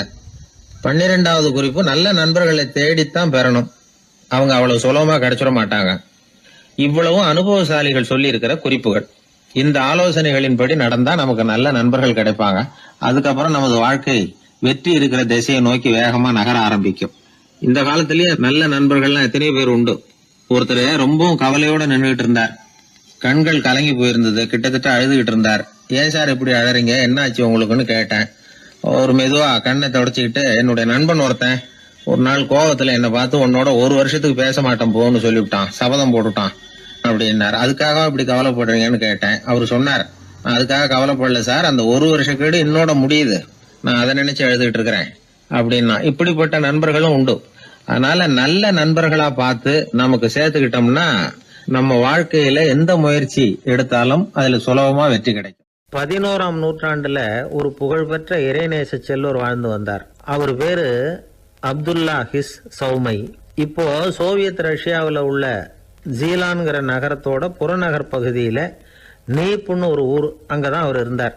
அவருக்கு ஒரு ஆப்பிள் தோட்டம் இருந்தது தஜ்லா நதி ஓரத்துல. அந்த தோட்டத்துல அவர் ஒரு நாள் உலாவிக்கிட்டு இருக்கிறார். அந்த சமயத்துல 20 வயசுள்ள அழகான இளைஞர் ஒருத்தர் அவர் முன்னாடி வந்து நின்னார். என்ன நீங்க மன்னிக்கணும்னார். இவருக்கு ஒண்ணும் புரியல. யாரப்பா நீ என்ன கெடுதல் பண்ணின, நான் எதுக்காக உன்னை மன்னிக்கணும் அப்படின்னு கேட்டார். ஐயா, என் பேரு அபு சாலிஹ் மூசா. இங்க இருந்து 4 கல் தொலைவில் இருக்கக்கூடிய இதே தஜ்லா நதி ஓரத்துல தான் நான் இருக்கிறேன். நேத்து மத்தியானம் எனக்கு ஒரு நல்ல பசி. அந்த நேரம் ஒரு ஆப்பிள் பழம் இந்த நதியில மிதந்து வந்தது. அவசரத்துல அதை எடுத்து சாப்பிட்டுட்டேன். சாப்பிட்டதுக்கு அப்புறம் தான் அப்படி செஞ்சது பெரிய தவறுங்கிறத உணர்ந்தேன். ஒரு பொருளுக்கு உரியவர்கள் யாரோ அவங்க அனுமதி இல்லாம அந்த பொருளை சாப்பிடுறது ஹராமான அந்த பழம் வந்து என் வயத்துக்குள்ள போனதுல இருந்து எனக்கு நிம்மதி இல்ல. ராத்திரி பூரா தூங்கவே முடியல. காலையில எழுந்திரிச்சதும் இந்த நதி ஓரமா பாத்துக்கிட்டே வந்தேன். உங்க தோட்டத்தை பார்த்தேன். ஒரு மரத்தோட கிளை வந்து தண்ணியில தொட்டுக்கிட்டு இருக்கிறத பார்த்தேன். அதனால நான் சாப்பிட்ட பழம் இங்க இருந்து தான் வந்திருக்கணும். அந்த பழத்துக்கு உரியவர் நீங்க தான். நீங்க என்ன மன்னிச்சாதான் நான் சாப்பிட்ட பழம் ஹலாலா, குற்றம் நிவர்த்தியா, தயவு பண்ணி மன்னிக்கணும் அப்படின்னு கண்கலங்க கேட்டுக்கிட்டார். இத கேட்ட இந்த சௌமையை ஆச்சரியத்தோட அந்த இளைஞரை கூர்ந்து கவனிச்சார். இந்த அளவுக்கு நேர்மையான ஒரு நல்ல மனுஷனை விட்டுறக்கூடாது அப்படின்னு மனசுக்குள்ள முடிவு பண்ணிக்கிட்டார். நிமிர்ந்து அந்த இளைஞரை பார்த்தார். இதுக்கு நீ வந்து தண்டனையை ஏத்துக்கத்தான் வேணும்னார். எதுவா இருந்தாலும் ஏத்துக்கிறதுக்கு தயார்னார் அவர். இதுக்கு தண்டனையா 12 வருஷ காலம் நீ இங்க பணிவிடைகள் செய்யணும்னார். பணிவிடை செய்யறது என்னுடைய பாக்கியமா நினைக்கிறேன் அப்படின்னு சொல்லிவிட்டு மகிழ்ச்சியோட அந்த தண்டனையை ஏத்துக்கிட்டார். 12 வருஷம் முடிஞ்சது. அந்த 12 வருஷ காலத்துல அந்த இளைஞரோட வயசும் தகுதியும் வளர்ந்தது. கடைசியில் அந்த பெரியவர் அந்த இளைஞரை கூப்பிட்டார். இத பாருப்பா, இன்னையோட உன் பணிவிடை காலம் 12 வருஷம் முடிஞ்சது. ஆனா தண்டனை இதோட முடிஞ்சுட்டதா நினைக்காத, அது இன்னமும் முடியல. கடைசியா இன்னும் ஒரு தண்டனை பாக்கி இருக்கு, அதை நீ ஏத்துக்கணும்னார். எதுவா இருந்தாலும் ஏத்துக்கிறதுக்கு சித்தமா இருக்கிறேன் இவர். எனக்கு ஒரு மகள் இருக்கிறா. அவளுக்கு 2 கண்ணும் தெரியாது, 2 காதும் கேட்காது, 2 காலும் செயல்படாது. அவளை நீ கல்யாணம் பண்ணிக்கணும் அப்படின்னார் பெரியவர். இத கொஞ்சமும் ஒரு எதிர்பார்க்கல. திகைச்சார். அடுத்த நிமிஷம் சரி, இதையும் நான் மனப்பூர்வமா ஏத்துக்கிறேன். இறைநேசர் செல்வர் சௌமை அவர்களுடைய புதல்வி பாத்திமாவுக்கும் இளைஞர் அபு சாலிஹ் மூசாவுக்கும் அடுத்த சில தினங்கள்ல முறைப்படி திருமணம் நடந்தது. திருமணத்துக்கு அப்புறம் மணமகளை பார்த்த அந்த இளைஞர் திகைச்சு போயிட்டார். ஏன்னா அந்த பெரியவர் சொன்னதுக்கு நேர்மாறா இருந்தார். பாத்திமா உடல் குணம் எதுவும் கிடையாது, ரொம்ப அழகா இருந்தாங்க. மறுநாள் சௌமை அபு சாலிஹை கூப்பிட்டு இதுக்கு விளக்கம் சொன்னாராம். என் மகளுக்கு கண்ணு தெரியாதுன்னு சொன்னதுதான் சொல்லியிருந்த நேத்து முன்னாடி சொன்னேன். அது எந்த விதமான தீய காட்சிகளும் அவ கண்ணுக்கு தெரியாதுன்னு தான் அர்த்தம். காது கேட்காதுன்னு சொன்னேன், தீய விஷயங்களை அவ கேட்க மாட்டான்னு அர்த்தம். கால்கள் செயல்படாதுன்னு சொன்னேன், வீட்டை விட்டு தீமையான இடங்களுக்கு அவ போக மாட்டான்னு அர்த்தம் அப்படின்னா. 12 வருஷத்துக்கு முன்னாடி உன்னை முதல் முறையா பார்த்தப்பவே உண்மை வந்து என்னுடைய சீடரா மானசீகமா ஏத்துக்கிட்டேன் அப்படிங்கிற விவரத்தையும் சொன்னாராம். இந்த இளைஞர் அபு சாலிஹ் பிற்காலத்துல ஒரு பெரிய ஆன்மீக மேதையா உயர்ந்தார். அந்த தம்பதிகளுக்கு 60வது வயசுல ஒரே ஒரு குழந்தை பிறந்தது. அந்த ஃபாதர் ஜிலானி முஹைத்தீன் ஆண்டகை, அதாவது அந்த குழந்தை தான் ஆன்மீக பேரரசர் முஹைத்தீன் ஆண்டகை. அப்படி வந்து அந்த கதையை சொல்லுவாங்க பழைய இதை. அப்படிப்பட்ட பெரியவர்களுடைய வாழ்க்கை தான் நமக்கு வழிகாட்டணும். எனக்கு ஒரு சிநேகிதன், அவன் சொன்னான், டேய் என்னுடைய மாமனார் கூட தன்னுடைய பொண்ணை எனக்கு திருமணம் பண்ணி கொடுக்கறதுக்கு முன்னாடி ஒரு செய்தியை சொன்னார், பொய்ன்னு அப்புறமா தான் தெரிஞ்சது அப்படின்னா. என்ன சொன்னார்னு கேட்டோம். என் பொண்ணு மாசத்துக்கு ஒரு தடவை ஏதாவது கோபம் வந்தா கையில கிடைக்கிறத எடுத்து உங்க மேல எரிவா, நீங்க தான் அனுசரிச்சு நடந்துக்கணும்னு சொன்னார் அப்படின்னா. அப்படி அவர் சொன்னது பொய்யா அப்படின்னு கேட்டேன். ஆமா, அவர் மாசம் ஒரு தடவைன்னு அவர் சொன்னது பொய், தினம் ஒரு தடவை அப்படி செய்யறா, இதுதான் உண்மை அப்படின்னா. ஒரு சீடன் அந்த காலத்துல அஹிம்சைக்கு மரியாதை அதிகமா இருந்தது. இந்த காலத்துல வந்து இம்சைக்கு அதிக மரியாதை. ஒரு பெரியவர் இருந்தார். உண்மையை பத்தியும் சத்தியத்தை பத்தியும் நிறைய உபதேசம் எல்லாம் பண்ணார். அது பிரகாரமே நடந்தார். அவர் பின்னாடி நிறைய கூட்டம்லாம் இருந்தது. சீடர்கள் அதிகமா இருந்தாங்க. அவர் கொள்கைக்கு மரியாதை இருந்தது. ஆனா காலப்போக்கில் அந்த மரியாதை குறைஞ்சு போச்சு. அவர் பின்னாடி போன கும்பலும் குறைஞ்சு போச்சு. இது ஏன்? இப்படி ஒரு கேள்வி கேட்டார் ஒருத்தர். அதுக்கு பதில் சொல்ல வந்தார் ஒருத்தர். அவரு ஒரு கதையை சொன்னார். சீக்கிய கதை. அதாவது மகான் குருநானக் வந்து உபதேசம் பண்ணிக்கிட்டு இருந்த காலம். அவர் பின்னாடி ஏகப்பட்ட கூட்டம் போற இடமெல்லாம் மக்கள் வெள்ளம் அவர் பின்னாடியே போயிட்டு இருந்ததுதான். அவர் எந்த ஊருக்கு போனாலும் எல்லாரும் பின்னாடியே போனாங்க. இந்த கூட்டத்தையும் அவங்க கிட்ட இருக்கிற ஆர்வத்தை போனார் ஒருத்தர். அவரு குருநானக்கோட நண்பர். அவர் நேரா போய் குருநானக்க பார்த்தார். ஆகா, உங்களுக்கு தான் எத்தனை 1000 சீடர்கள் அப்படின்னார். குருநானக் இதை கேட்டுட்டு லேசா சிரிச்சார். அவ்வளவுதான், பதில் எதுவும் சொல்லல. கொஞ்ச நாள் கழிச்சு குருநானக் ஒரு ஊரை விட்டுட்டு இன்னொரு ஊருக்கு புறப்பட்டார். ஆயிரக்கணக்கான ஜனங்கள் பின்னாடி போனாங்க. சும்மா போல, குரு மகாராஜுக்கு ஜே அப்படின்னு கோஷம் போட்டுக்கிட்டே போறாங்க. ஒரு சாலை ஓரமா போய்கிட்டே இருக்கிறாங்க. திடீர்னு ஒரு இடத்துல ஆகாசத்துல இருந்து செப்பு காசுகள் மழை மாதிரி கொட்டுச்சு. கோஷம் போட்டுக்கிட்டு வந்தவங்க எல்லாம் பாதி பேர் உடனே கலைஞ்சு ஓடினாங்க. அவங்களுக்கு கிடைச்ச செப்பு காசையெல்லாம் பொறுக்கிட்டு மடியில கட்டிக்கிட்டு சொல்லிக்காம கொள்ளாம நழுவி போயிட்டாங்க. அவர் இதையெல்லாம் கவனிக்காம தொடர்ந்து போயிட்டே இருக்கிறார். அடுத்த ஊருக்கு போனார். அங்க மறுபடியும் ஒரு பணமழை. போன தடவை செப்பு காசு கொட்டுச்சு, இந்த தடவை இங்க வெள்ளி காசா கொட்டுது. இப்பவும் இருந்த கூட்டத்துல பாதி பேர் கும்பல் அப்படியே கலைஞ்சு ஓடி போய் முடிஞ்ச அளவுக்கு அதை பொறுக்கிட்டு அப்படியே ஓடிட்டாங்க. குருநானக் தொடர்ந்து போறார். இன்னொரு ஊர்ல மறுபடியும் பணமழை. இந்த தடவை வெறும் தங்க காசா வந்து விழுது. இதை பார்த்ததும் மீதி இருந்த கும்பலும் கலைஞ்சு ஓடி போய் தங்க காசை அள்ளிக்கிட்டு அம்பேல் ஆயிட்டுது. குருநானக் திரும்பி பார்த்தார். கடைசியா எஞ்சி இருந்தது ஒரே ஒரு சீடர் தான்.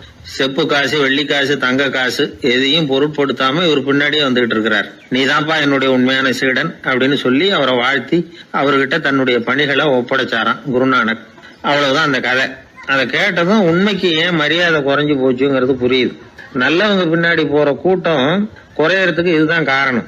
காசு தான் முக்கியம்னு நினைக்கிறவங்க அதிகமாயிட்டாங்க இந்த காலத்துல. காசு முக்கியம்தான், இல்லைன்னு சொல்லல. ஆனா காசு நமக்கு அடிமையா இருக்கணும். வேலைக்கார மாதிரி இருந்து வேண்டியதை வாங்கி கொடுக்கணும். நாம காசுக்கு அடிமையாயிடக்கூடாது. அப்படி ஆகும் பொழுதுதான் விவகாரம் ஆரம்பம். இந்த காலத்து குரு ஒருத்தர், அவருக்கு பின்னாடி ஏகப்பட்ட சீடர்கள் இருந்தாங்க. ஒரு காலத்துல ஒவ்வொரு கட்டத்துல ஒவ்வொருத்தரா நழுவி போயிட்டாங்க. இப்ப மிஞ்சி இருக்கிறது ஒரே ஒரு சீடன் தான். ரொம்ப பவ்யமா கையை கட்டிட்டு அவர் முன்னாடி உட்காந்துருக்கிறான். கடைசியில நீ மட்டுமாவது இருக்கியப்பா, அது போதும், நீ தான் எனக்கு உண்மையான சீடன் அப்படின்னாராம் குரு. அதுக்கு அந்த சீடன் சொல்லியிருக்கான், அப்படி இல்லைங்க சுவாமி, நீங்க இப்போ உட்காந்துக்கிட்டு இருக்கிற பீடத்துக்கு அடியில பெட்டியில பணம் வச்சிருக்கிறீங்க, அது எனக்கு தெரியும். அதனால நீங்க எப்போ எழுந்திரிச்சு அந்த பக்கம் போவீங்கன்னு பாத்துக்கிட்டு இருக்கிறேன் அப்படின்னு நானும் விழுந்தது. உடனே அவங்களுக்கு ஒரு ஆசை, கபீரை சந்திச்சு பேசணும் அப்படின்னு அவங்க ஆசைப்பட்டாங்க. அவங்க அப்படி ஆசைப்பட்டதுக்கு ஒரு காரணம் உண்டு.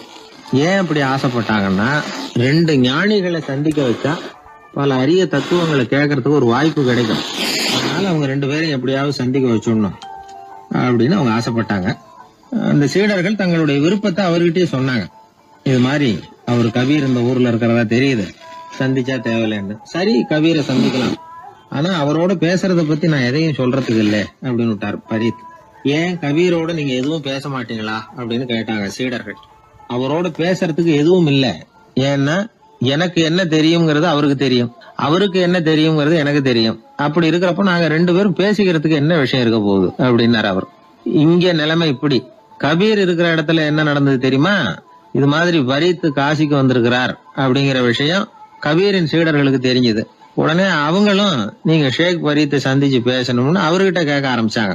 அதுக்கு கபீர் சொன்னாராம், நாங்க 2 பேரும் சந்திச்சுக்கிட்டா ஒருத்தர் கட்டி தழுவிக்குவோம், ஆனந்த கண்ணீர் வடிப்போம், வார்த்தைகளால பரிமாறிக்கிறதுக்கு எங்ககிட்ட எதுவும் இல்ல அப்படின்னாராம். இருந்தாலும் 2 பக்கத்துல இருந்த சீடர்களும் அப்படி நினைக்கல. எப்படியும் இவங்க சந்திச்சுக்கிட்டா கொஞ்சமாவது பேசாம இருக்க முடியாது, ஏதாவது பேசிக்குவாங்க அப்படின்னு நினைச்சாங்க. அதனால தொடர்ந்து வற்புறுத்தினாங்க. கபீர் பரீத்தை தன்னுடைய ஆசிரமத்துக்கு அழைச்சார். அந்த ஊரின் எல்லைக்கே போய் அவரை அழைச்சிட்டு வந்தார். 2 பேரும் சந்திச்சாங்க. ஒருத்தர் கட்டி பிடிச்சுக்கிட்டாங்க. ஒருத்தர் கைய ஒருத்தர் பிடிச்சபடியே ரொம்ப நேரம் நின்றுட்டு இருந்தாங்க. ஆனந்த கண்ணீர் வழிஞ்சுது. கபீர் ஆசிரமத்துல 2 பேரும் மௌனமா உட்கார்ந்துருக்காங்க. ஏதாவது பேசுவாங்கன்னு சொல்லி எதிர்பார்த்துக்கிட்டே 2 பக்கமும் சீடர்கள் காத்துக்கிட்டு இருக்கிறாங்க. பேசுங்கன்னு சொல்லியும் பார்த்தாங்க. அதை கேட்டதும் லேசா சிரிச்சாங்களே தவிர எதுவுமே பேசிக்கலையாம். ஒரு நாள் பூரா இப்படியே போயிட்டுது. அதுக்கப்புறம் பரீத் கபீர் கிட்ட விடைபெற்றுக்கிட்டு புறப்பட்டார். ஏன் நீங்க பேசல அப்படின்னு சொல்லி கபீரின் சீடர்கள் கேட்டாங்களாம். அதுக்கு கபீர் சொன்னார், நாங்க 2 பேரும் உணர்ந்ததை சொல்றதுக்கு வார்த்தைகள் கிடையாது. எல்லாமும் உணர்ந்த பரீத்து கிட்ட பேசுறதுக்கு என்கிட்ட எதுவும் இல்ல, அதனால பேசல அப்படின்னார். இதே மாதிரி பரீத்தின் சீடர்களும் அவர்கிட்ட கேட்டிருக்கிறாங்க, ஏன் நீங்க பேசலன்னு. எங்க 2 பேர்ல யாராவது ஒருத்தர் பேச ஆரம்பிச்சிருந்தாலும் அதை போல முட்டாள்தனம் வேற எதுவும் இருக்க முடியாதுன்னாரு அவரு. ஞானிகள் 2 பேரும் பேசி இருந்தா என்ன ஒரு தெளிவு கிடைக்குமோ அதை விட அதிகமான தெளிவு கிடைச்சதான் சீடர்களுக்கு. உண்மையின் வடிவமான பரம்பொருள் பேசப்பட வேண்டிய ஒன்றல்ல, அது உணரப்பட வேண்டிய ஒன்று அப்படிங்கறத அவங்க புரிஞ்சுக்கிட்டாங்களாம். ஒரு கணவனும் மனைவியும் ரொம்ப நாள் ஒருத்தர் பிரிஞ்சிருந்தாங்க. பல வருஷங்களுக்கு அப்புறம் அவங்க சந்திச்ச உடனே ஏதாவது பேசலாம்ல, பேசல. 2 பேருமே மௌனமா இருந்தாங்க. இந்த ஞானிகள் மாதிரி ஒருத்தர் ஆர்வமா பாத்துக்கிட்டாங்க, அவ்வளவுதான். அந்த கணவனை தனியா கூப்பிட்டுக்கிட்டு போய் ஒருத்தர் விசாரிச்சார். ஏன்பா இவ்வளவு நாள் கழிச்சு சந்திக்கிறீங்க, நீயாவது முதல்ல வாயை திறக்கப்படாதான்னார். அதுக்கு அவர் சொன்னார், ஏற்கனவே நான் வாயை திறந்ததுனால தானே சார் இவ்வளவு காலமும் பிரிஞ்சு இருக்கிறது மாதிரி ஆச்சு, அதனால அவசரப்படாம பொறுமையா இருக்கிறேன் அப்படின்னாராம். அதனால பேச்சு பெருசுதான், இருந்தாலும் மௌனம் அதை விட பெரியது அப்படிங்கறத ஒரு வாழ்வியல் உண்மையாக நாம புரிஞ்சுக்கணும்.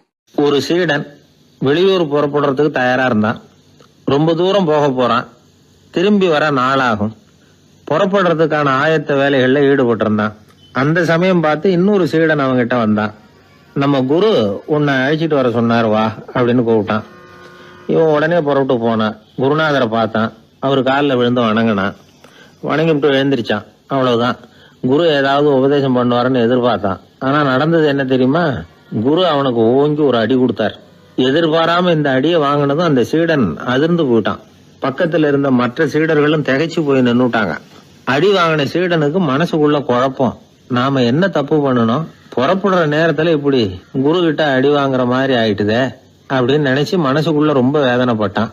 கொஞ்சம் துணிச்சலை வரவழைச்சுக்கிட்டு குருநாதர்கிட்டயே கேட்டுட்டான், சுவாமி நான் என்ன தப்பு பண்ணினேன், என்ன இப்படி அடிச்சுட்டீங்களே, ஒரு வார்த்தை கூட உங்களை எதிர்த்து நான் பேசினது இல்லையே, இவ்வளவு காலமா உங்க விருப்பத்துக்கு விரோதமா ஒரு காரியம் கூட நான் செஞ்சது இல்லையே, வந்ததும் வராததுமா ஒண்ணுமே சொல்லாம என்ன அடிச்சுட்டீங்களே, குருவே நான் செஞ்ச குற்றம் தான் என்ன அப்படின்னு கண்ணீரோட பரிதாபமா கேட்டானா அந்த சீடன்.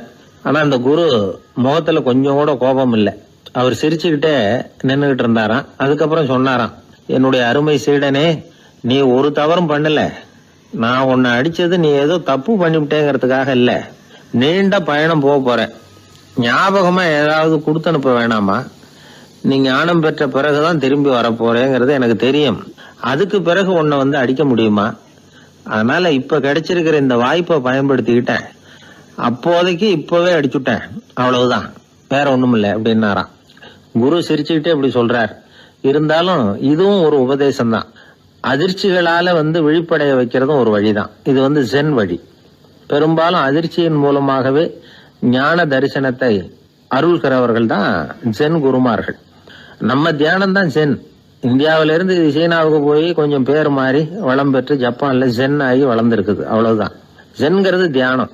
எதை நினைச்சும் தியானிக்கிறது இல்ல, எல்லாத்திலையும் தியானம் இருக்கிறதா சொல்லுது ஜென். பேசுறது, இருக்கிறது, நடக்கிறது, சாப்பிடுறது, சிரிக்கிறது, தூங்குறது, தொழில் செய்யறது அல்லது சும்மா இருக்கிறது எல்லாமே தியானம் தான்.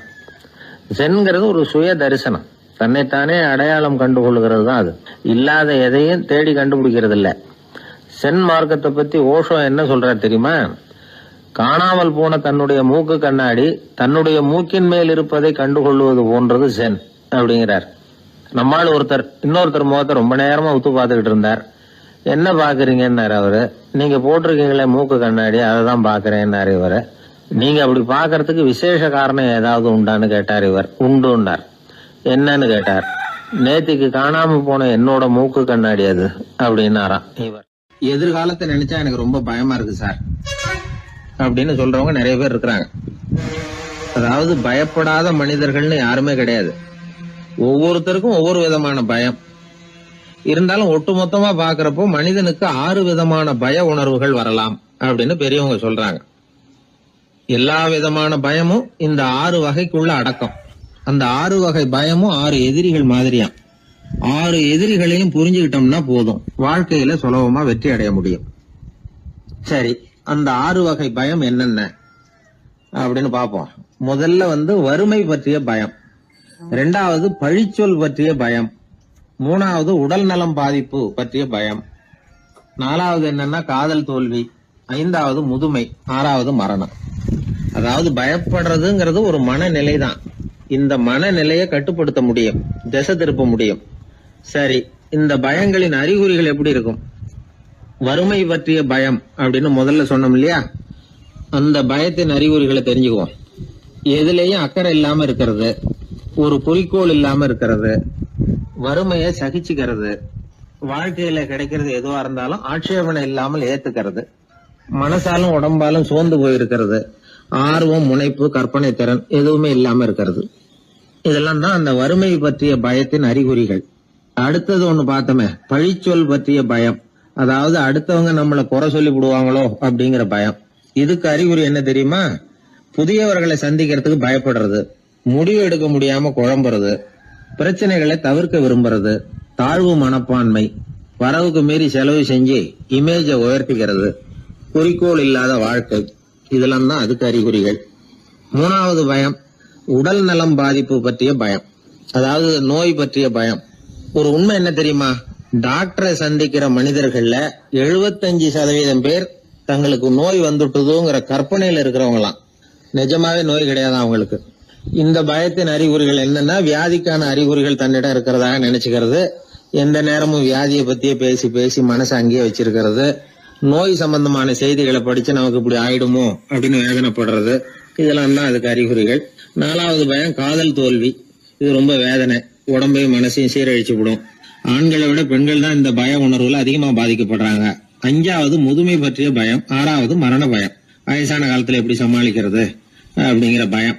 ஆக இதையெல்லாம் நாம புரிஞ்சுக்க வேண்டியது ரொம்ப அவசியம். இந்த 6 வகை பயங்களை சரியா புரிஞ்சுக்கிட்டு நாம நடந்துக்கணும். வாழ்க்கையின் முன்னேற்றத்துக்கு இந்த பயங்கள் முட்டுக்கட்டே ஆயிடக்கூடாது. உழைச்சி பணம் சேர்க்கணும், உற்சாகமா மனசை வச்சுக்கணும். மனசை கட்டுப்படுத்துகிற மார்க்கம் தெரிஞ்சுக்கிட்டா போதும், எல்லாம் சரியா வந்துடும். நம்ம ஆள் ஒருத்தன் சொன்னான், சார் எனக்கு வறுமை பற்றிய பயம் தான் இருந்தது, ஒரே ராத்திரியில 30,000 ரூபாய் தயார் பண்ணிவிட்டேன், இப்ப எனக்கு இன்னொரு பயம் வந்துட்டுதுன்னா. என்ன பயம்னு கேட்டாங்க. போலீஸ் கண்டுபிடிச்சிருமோங்கிற பயம்னா. இது இந்த பயத்துல அடங்காது. அதனால அஞ்சி அஞ்சி சாவார், அஞ்சாத பொருள் இல்லை அப்படின்னு பாரதி சொன்னார் இல்லையா? அது மாதிரி பயத்தை புரிந்து கொண்டு அதற்கு தகுந்த மாதிரி நம்முடைய வாழ்க்கையை அமைத்துக் கொள்ள வேண்டும். அப்படி அமைத்துக் கொள்ளுகிறவர்களுக்கு வெற்றி நிச்சயம். ஒரு ஊர்ல ஒரு குரு இருந்தார். ஒரு நாள் அவரை தேடிட்டு ஒருத்தன் வந்தான். உனக்கு என்ன வேணும்னு கேட்டார் குரு. எனக்கு ஞான தெளிவு வேணும், அதுக்கு உங்க உபதேசம் எனக்கு தேவைன்னா. உபதேசம் வேணும்னா அதை பெற்றுக்கொள்ளுகிற அளவுக்கு தகுதி உள்ளவனா உன்னை தயார்படுத்திக்கணுமேன்னார். அதுக்கு நான் என்ன செய்யணும் சொல்லுங்கன்னா, முதல்ல நீ செய்ய வேண்டியது என்னன்னா, உங்ககிட்ட இருக்கிற எல்லா கெட்ட குணங்களையும் விட்டுட்டு 1 வருஷம் கழிச்சு வா, அப்புறம் பார்க்கலான்னார். அவ்வளவுதானே, சரின்னு சொல்லிவிட்டு அவன் போயிட்டான். 1 வருஷம் கழிச்சு வந்தான். அவன் அங்க வந்து சேர்ந்த சமயத்துல அந்த ஆசிரமத்தின் மண் தரைய ஒரு வேலைக்காரன் பெருக்கி சுத்தம் பண்ணிட்டு இருக்கிறான். அந்த மண் தரையிலிருந்து எழுந்த புழுதி அதிகமா இருந்தது. அது காத்துல கலந்தது. சீடனையே மறைக்கிற அளவுக்கு ஆயிட்டுது. ஒரே புழுதி மயம். சீடனுக்கு கோபம் வந்துட்டுது. அந்த வேலைக்காரனை அடிக்கிறதுக்காக கைய வாங்கிட்டு போனான். அவன் ஓடி போய் குரு கிட்ட சொல்லிவிட்டான், குருவே, உங்க உத்தரவுப்படிதான் நான் தரையை சுத்தம் பண்ணேன், ஆனா அந்த ஆளு என்ன அடிக்க வர்றான் அப்படின்னா. குரு பார்த்தார், அந்த சீடனை கூப்பிட்டார். இத பாருப்பா, உன்னுடைய எண்ணங்கள்ல பாம்பு புகுந்துட்டுது, அதையெல்லாம் விரட்டி அடிச்சு விட்டு 1 வருஷம் கழிச்சு வா, அதுக்கப்புறம் பார்க்கலான்னுட்டார். சீடன் யோசனை பண்ணான். சரின்னு சொல்லிட்டு போயிட்டான். 1 வருஷம் கழிச்சு மறுபடியும் வந்தான். இப்போ அவன் வர்ற சமயத்துல அந்த வேலைக்காரன் என்ன பண்ணான் தெரியுமா? குரு கட்டளைப்படி தரையை பெருக்கினான். அப்புறம் அந்த புழுதியை எடுத்து வேணும்னே அந்த சீடன் மேல தூவனான். அவ்வளவுதான், சீடனுக்கு மகாகோவம் வந்துட்டுது. அந்த வேலைக்காரனை பிடிச்சி கண்ணாமண்ணான்னு திட்டிவிட்டான். வேலைக்காரன் குரு கிட்ட ஓடனான். ஐயா, அந்த ஆளு வாய்க்கு வந்தபடியெல்லாம் திட்டுறான் அப்படின்னா. குரு பார்த்தார். ஓ அப்படியா? அப்படின்னா இந்த தடவை பாம்புகள் கிடையாது, இப்போ அவன் இதயத்துக்குள்ள நுழைஞ்சிருக்கிறது நாய். அதை விரட்டி அடிச்சு விட்டு இன்னும் ஒரு 1 வருஷம் கழிச்சு அவனை வர சொல், அப்புறம் பார்க்கலாம் அப்படின்னு சொல்லி அனுப்பி வச்சுட்டார். சீடன் திரும்பி போயிட்டான். 1 வருஷம் கழிச்சு மறுபடியும் வந்தான். இப்ப அவன் வர்றப்போ என்ன செய்யணுங்கிறத அந்த வேலைக்காரங்கிட்ட குரு ஏற்கனவே சொல்லி வச்சிருக்கிறார். அது பிரகாரமே அவன் பண்ணனான். அவன் என்ன செஞ்சான் தெரியுமா? கூட்டி பெருக்கின புழுதியை எல்லாம் ஒரு வாளி தண்ணியில போட்டு நல்லா கலக்கி அந்த சீடன் தலையில ஊத்தினான். இவ்வளவு செஞ்சும் இந்த தடவை அவனுக்கு கோபமே வரல. அதுக்கு பதிலா அவனை பார்த்து நன்றின்னா. எதுக்கு நன்றி தெரியுமா? எதையும் சகிச்சுக்கிட்டு அமைதியா இருக்கும் குணத்தை கற்றுக்கொள்வதற்கு உதவியா இருந்ததுக்காக அந்த வேலைக்காரனுக்கு நன்றி. இத கேள்விப்பட்ட உடனே அந்த குரு ஓடி வந்தார். இவனை கட்டி பிடிச்சுக்கிட்டார். இனிமே நான் உனக்கு உபதேசம் பண்ணலாம், அதுக்கான தகுதி உனக்கு வந்துட்டுதுன்னார். இதுல இருந்து என்ன தெரியுது? ஒருத்தர்கிட்ட உபதேசம் வாங்கணும்னா கூட அதுக்குன்னு ஒரு தகுதி நமக்கு தேவைப்படுது. சகிப்புத்தன்மை ஒவ்வொரு மனிதனுக்கும் தேவைதான். இந்த காலத்துல ஒரு குரு, அவரை தேடி ஒருத்தன் வந்தான். குரு அவனை நிமிர்ந்து பார்த்துட்டு சொன்னார், நீ முதல்ல சகிப்புத்தன்மைய வளர்த்துக்கிட்டு அதுக்கப்புறம் என்கிட்ட வாழ்னார். இவன் அவரை நிமிர்ந்து பார்த்துட்டு சொன்னான், குருவே, நான் உங்ககிட்ட வந்திருக்கிறதே சகிப்புத்தன்மைய வளர்த்துக்கிறதுக்காகத்தானே அப்படின்னு. ஒரு ஊர்ல ஒரு பெரியவர் இருந்தார். அவரு ஒரு கோடீஸ்வரர். நிறைய நல்ல காரியங்கள்லாம் செஞ்சுக்கிட்டு இருந்தார். அவரை தேடி நிறைய பேர் வருவாங்க. இவரும் தன்னால முடிஞ்ச உதவி அவங்களுக்கு செய்வார். ஒரு சமயம் 3 பிச்சைக்காரர்கள் இவரை தேடி வந்தாங்க. ஏதாவது பொருள் உதவி பெறலாம்னு நினைச்சு 3 பேரும் ஒரே நேரத்துல வரல, தனித்தனியா வந்தாங்க. முதல் பிச்சைக்காரன் காலையில வந்தான். இவர் முன்னாடி வந்து நின்னான். ஐயா, எனக்கு 5 ரூபா வேணும், தயவு பண்ணி கொடுங்க அப்படின்னு கேட்டான். இவன் இப்படி கேட்டதான் அவருக்கு கோவம் வந்துட்டுது. என்ன இது, நான் ஏதோ உங்ககிட்ட கடன் பட்டிருக்கிறது மாதிரியும் அதை திருப்பி கொடுன்னு கேட்கறது மாதிரியும் இருக்குது. இவ்வளவு அதிகாரத்தோட பிச்சை கேட்கிறேன், எவ்வளவு துணிச்சல் உனக்கு 5 ரூபாயெல்லாம் தர முடியாது, இந்த 2 ரூபா எடுத்துட்டு ஓடு அப்படின்னு சொல்லி ஒரு 2 ரூபாயை தூக்கி எறிஞ்சார். அவன் அதை எடுத்துக்கிட்டு அங்கிருந்து போயிட்டான். அடுத்தபடியா மத்தியானமே ஒரு பிச்சைக்காரன் வந்தான். இவன் எப்படி கேட்டான் தெரியுமா? ஐயா, 10 நாளா ஒருவேளை உணவு கூட சாப்பிடல, தயவு பண்ணி எனக்கு உதவி பண்ணுங்கன்னா. உனக்கு எவ்வளவு வேணும்னு கேட்டார். நீங்களா பார்த்து எவ்வளவு கொடுத்தாலும் அது எனக்கு போதும்னா. இந்தா 10 ரூபா, இதை வச்சுக்கோ, ஏதாவது வாங்கி சாப்பிடுனார். அவன் அந்த 10 ரூபாய வாங்கிட்டு போயிட்டான். அதுக்கப்புறமா சாயந்தரமா 3வது பிச்சைக்காரன் வந்தான். இவன் கேட்ட விதம் எப்படி தெரியுமா? மகாராஜா, உங்களுடைய உயர்ந்த குணத்தை பத்தி நான் நிறைய கேள்விப்பட்டிருக்கிறேன், அதனால உங்களை பார்த்து தரிசனம் பண்ணிவிட்டு போகலாம்னு வந்தேன். அற வழியில வாழ்ந்து கொண்டிருக்கிற நீங்கள் தான் கண்கண்ட தெய்வம் அப்படின்னா. உடனே அந்த பெரியவர் என்ன சொன்னார் தெரியுமா? ஐயா, தயவு பண்ணி உட்காருங்க, நீங்க ரொம்ப களைச்சு போய் வந்திருக்கிறீங்க, முதல்ல சாப்பிடுங்க, மத்ததெல்லாம் அப்புறம் பார்க்கலாம்னு சொல்லி அவனை உட்கார வச்சு சாப்பாடு போட்டார். அவன் சாப்பிட்டு முடிச்சான். அதுக்கப்புறம் இவர் கேட்டார், இப்ப சொல்லுங்க, நான் என்ன பண்ணணும் உங்களுக்குன்னார். அந்த பிச்சைக்காரன் இந்த அன்புக்கு நெகிழ்ந்து, ஐயா, பசியோட வந்தேன், அறுசுவை விருந்தே படைச்சுட்டீங்க, அது போதும், எனக்கு வேற எதுவும் தேவையில்லை, நீங்க என் பேர்ல காட்டுற அன்பை நான் எப்பவும் மறக்க மாட்டேன், உங்களுக்கு எல்லாம் நல்லபடியா நடக்கும், உங்களுக்கு ஒரு குறையும் வராதுன்னா. இவனுடைய பரிவான இந்த வார்த்தைகள் அவர் மனசை தொட்டுது. அவன் பேர்ல இருந்த அன்பு பல மடங்கு அதிகமாச்சு. அதோட விளைவு என்ன தெரியுமா? இதோ பாருப்பா, இனிமே நீ வெளியில எங்கேயும் போக வேணாம், இங்கேயே இருந்துருன்னார். தன்னுடைய பங்களாவுக்கு பக்கத்திலேயே அந்த ஆளுக்கு ஒரு வீடும் கட்டி கொடுத்தார். கடைசி வரைக்கும் அந்த ஆளை தனக்கு பக்கத்திலேயே வச்சுக்கிட்டார். இந்த கதைய சுவாமி சிவானந்தர் சொல்லியிருக்கிறார். இறைவன் அந்த கோடீஸ்வரன் மாதிரியாம். அந்த 3 வகையான பிச்சைக்காரர்களும் 3 வகையான பக்தர்களாம். இன்றைக்கு உள்ள பக்தர்கள்லாம் இந்த 3 வகையில ஒரு வகையை சேர்ந்தவங்களா தான் இருப்பாங்க. முதல் வகை தான் அதிகமா இருக்கும், 3வது வகை ரொம்ப அபூர்வம். நம்ம ஊர் பக்கம் ஒரு பெரியவர் இருந்தார். அவர் செலவு பண்ண பயப்படுவார். 1 பைசா ஒருத்தருக்கு கொடுக்கறதுனால ரொம்ப யோசனை பண்ணுவார். இவரை தேடிட்டு ஒரு நாள் சில பிச்சைக்காரர்கள்லாம் வந்தாங்க. ஐயா, நாங்கெல்லாம் சேர்ந்து ஒரு பிச்சைக்காரர்கள் சங்கம்னு ஆரம்பிக்கிறோம், அதுக்கு நீங்க ஒரு 1000 ரூபாய் நிதி உதவி பண்ணுனா தேவையில்லைன்னாங்க. அதெல்லாம் ஒன்னும் கொடுக்க முடியாது, அவ்வளவு பணம்லாம் என்கிட்ட கிடையாதுன்னு விட்டார் அவர். சரி, ஒரு 100 ரூபாயாவது கொடுங்களேன் அப்படின்னு கேட்டிருக்கிறாங்க. அதுவும் முடியாதுன்னார். இவங்க இன்னமும் இறங்கி வந்தாங்க. சரி, ஒரு 10 ரூபாயாவது கொடுங்க அப்படின்னு கேட்டு பார்த்தாங்க. அதெல்லாம் கிடையாதுன்னு ஒரே முடிவா சொல்றாரு அவர். கடைசியா ஒரு 10 காசாவது கொடுங்க சார், வாங்கிட்டு போறோம் அப்படின்னு கேட்டார் ஒருத்தர் இந்த கும்பல்ல இருந்து.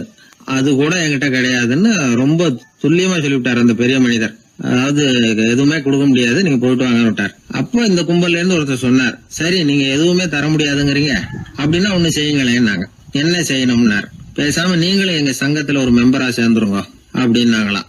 இப்படி இருக்கிற மனிதர்கள் அதிகம். அதனால இந்த 3 பிச்சைக்காரர்கள் அப்படிங்கிற இந்த கதையிலிருந்து நாம புரிந்து கொள்ள வேண்டியது, எப்படி பேசணும், எப்படி பக்தி செலுத்தணும், எப்படி இந்த உலகத்துல வாழணும் அப்படிங்கிற கருத்து பூராவும் இந்த அறவுரையிலிருந்து நாம புரிந்து கொள்ளலாம். மனுநீதி சோழன் வரலாறு நமக்கு தெரியும். அது மாதிரி நீதி தவறாத ஆட்சியாளர்கள் பல பேர் இருந்திருக்கிறாங்க இந்த உலகத்துல. ஹசரத் உமர் பின் கத்தாப் அப்படின்னு ஒருத்தர், இஸ்லாத்தின் 2வது கலீஃபா இவர். அவருடைய ஆட்சி காலத்துல நடந்த ஒரு நிகழ்ச்சி. இந்த மன்னருக்கு ஒரு மகன், அவர் பேரு அபு ஷஹ்மா.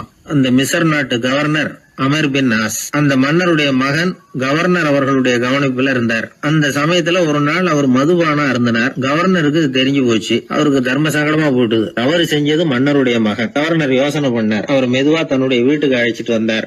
அதிகமா அவரை கஷ்டப்படுத்தாம ஒரு சின்ன தண்டனை கொடுத்து பிரச்சனையை தீர்த்துட்டார். ஏதோ பேருக்கு ஒரு தண்டனை, அவ்வளவுதான். இது நடந்து கொஞ்ச நாள் கழிச்சு மன்னருக்கு இந்த விஷயம் தெரிஞ்சு போச்சு. தன்னுடைய மகன்கிறதுனால கவர்னர் லேசான தண்டனையோட விட்டுட்டார் அப்படிங்கறத புரிஞ்சுக்கிட்டார். உடனே கவர்னருக்கு தகவல் அனுப்புனார். அமர் பின் ஆஸ் அவர்களே, என்னுடைய மகன் மதுபானம் அருந்தி இருக்கிறான். அது உங்களுக்கு தெரிஞ்ச உடனே தண்டனை கொடுத்திருக்கிறீங்க. கலீஃபாவின் மகன்கிற காரணத்தினால குறைவான தண்டனையை கொடுத்ததாக கேள்விப்படுறேன். இது ஷரியத்தின்படி மாபெரும் குற்றம். உங்களுடைய நடத்தையும் மன்னிக்க கூடியதல்ல.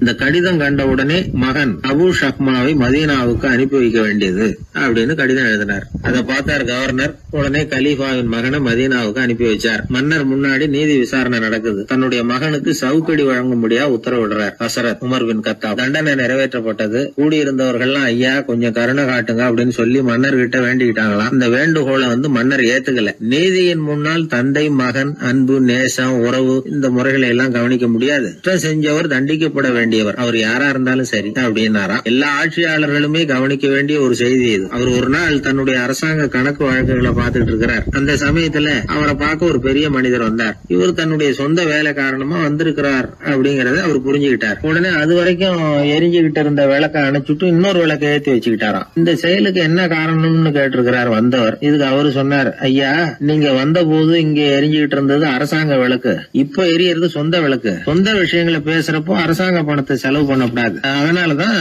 விளக்க மாத்தினேன் அப்படின்னாராம். இப்படிலாம் பல பேர் இந்த உலகத்துல இருந்திருக்கிறாங்க. ஆனா இப்ப எல்லாம் பல பேர் அப்படி இருக்கிறது இல்ல. ஒருத்தர் அப்படிதான் அரசாங்க விஷயங்களை பார்த்துக்கிட்டு உட்கார்ந்து இருக்கிறார். அந்த சமயத்துல ஒரு பெரிய தொழில் அதிபர் அவரை பார்க்க வந்திருக்கிறார். இவரு சடார்னு எழுந்திருச்சு எரிஞ்சுகிட்டு இருந்த விளக்க அணைச்சுட்டார். எங்கும் ஒரே இருட்டு. ஏன் விளக்க அணைச்சுட்டீங்கன்னு கேட்டிருக்கிறார் வந்தவர். இங்க நடக்கிறது மத்தவங்க கண்ணுல பற்றக்கூடாது அப்படிங்கறதுக்காக தான் விளக்க அணைச்சேன். நீங்க கொண்டு வந்திருக்கிறத அப்படி ஒரு ஓரமா வச்சுட்டு போடுங்க, அதுக்கப்புறமா விளக்க போட்டு நான் எடுத்துக்கிறேன் அப்படின்னாராம் இவர்.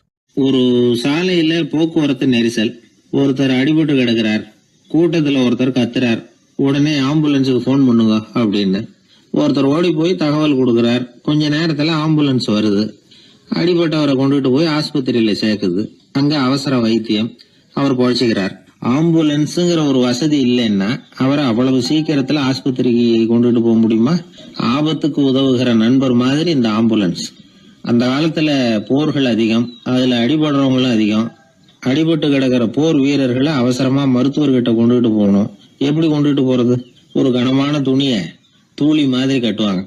குழந்தைகளை தூங்க வைக்கிறதுக்காக துணியில தொட்டில் கட்டுறோம்ல, அது மாதிரி அந்த தூளியில அடிபட்டவங்களை படுக்க வைப்பாங்க.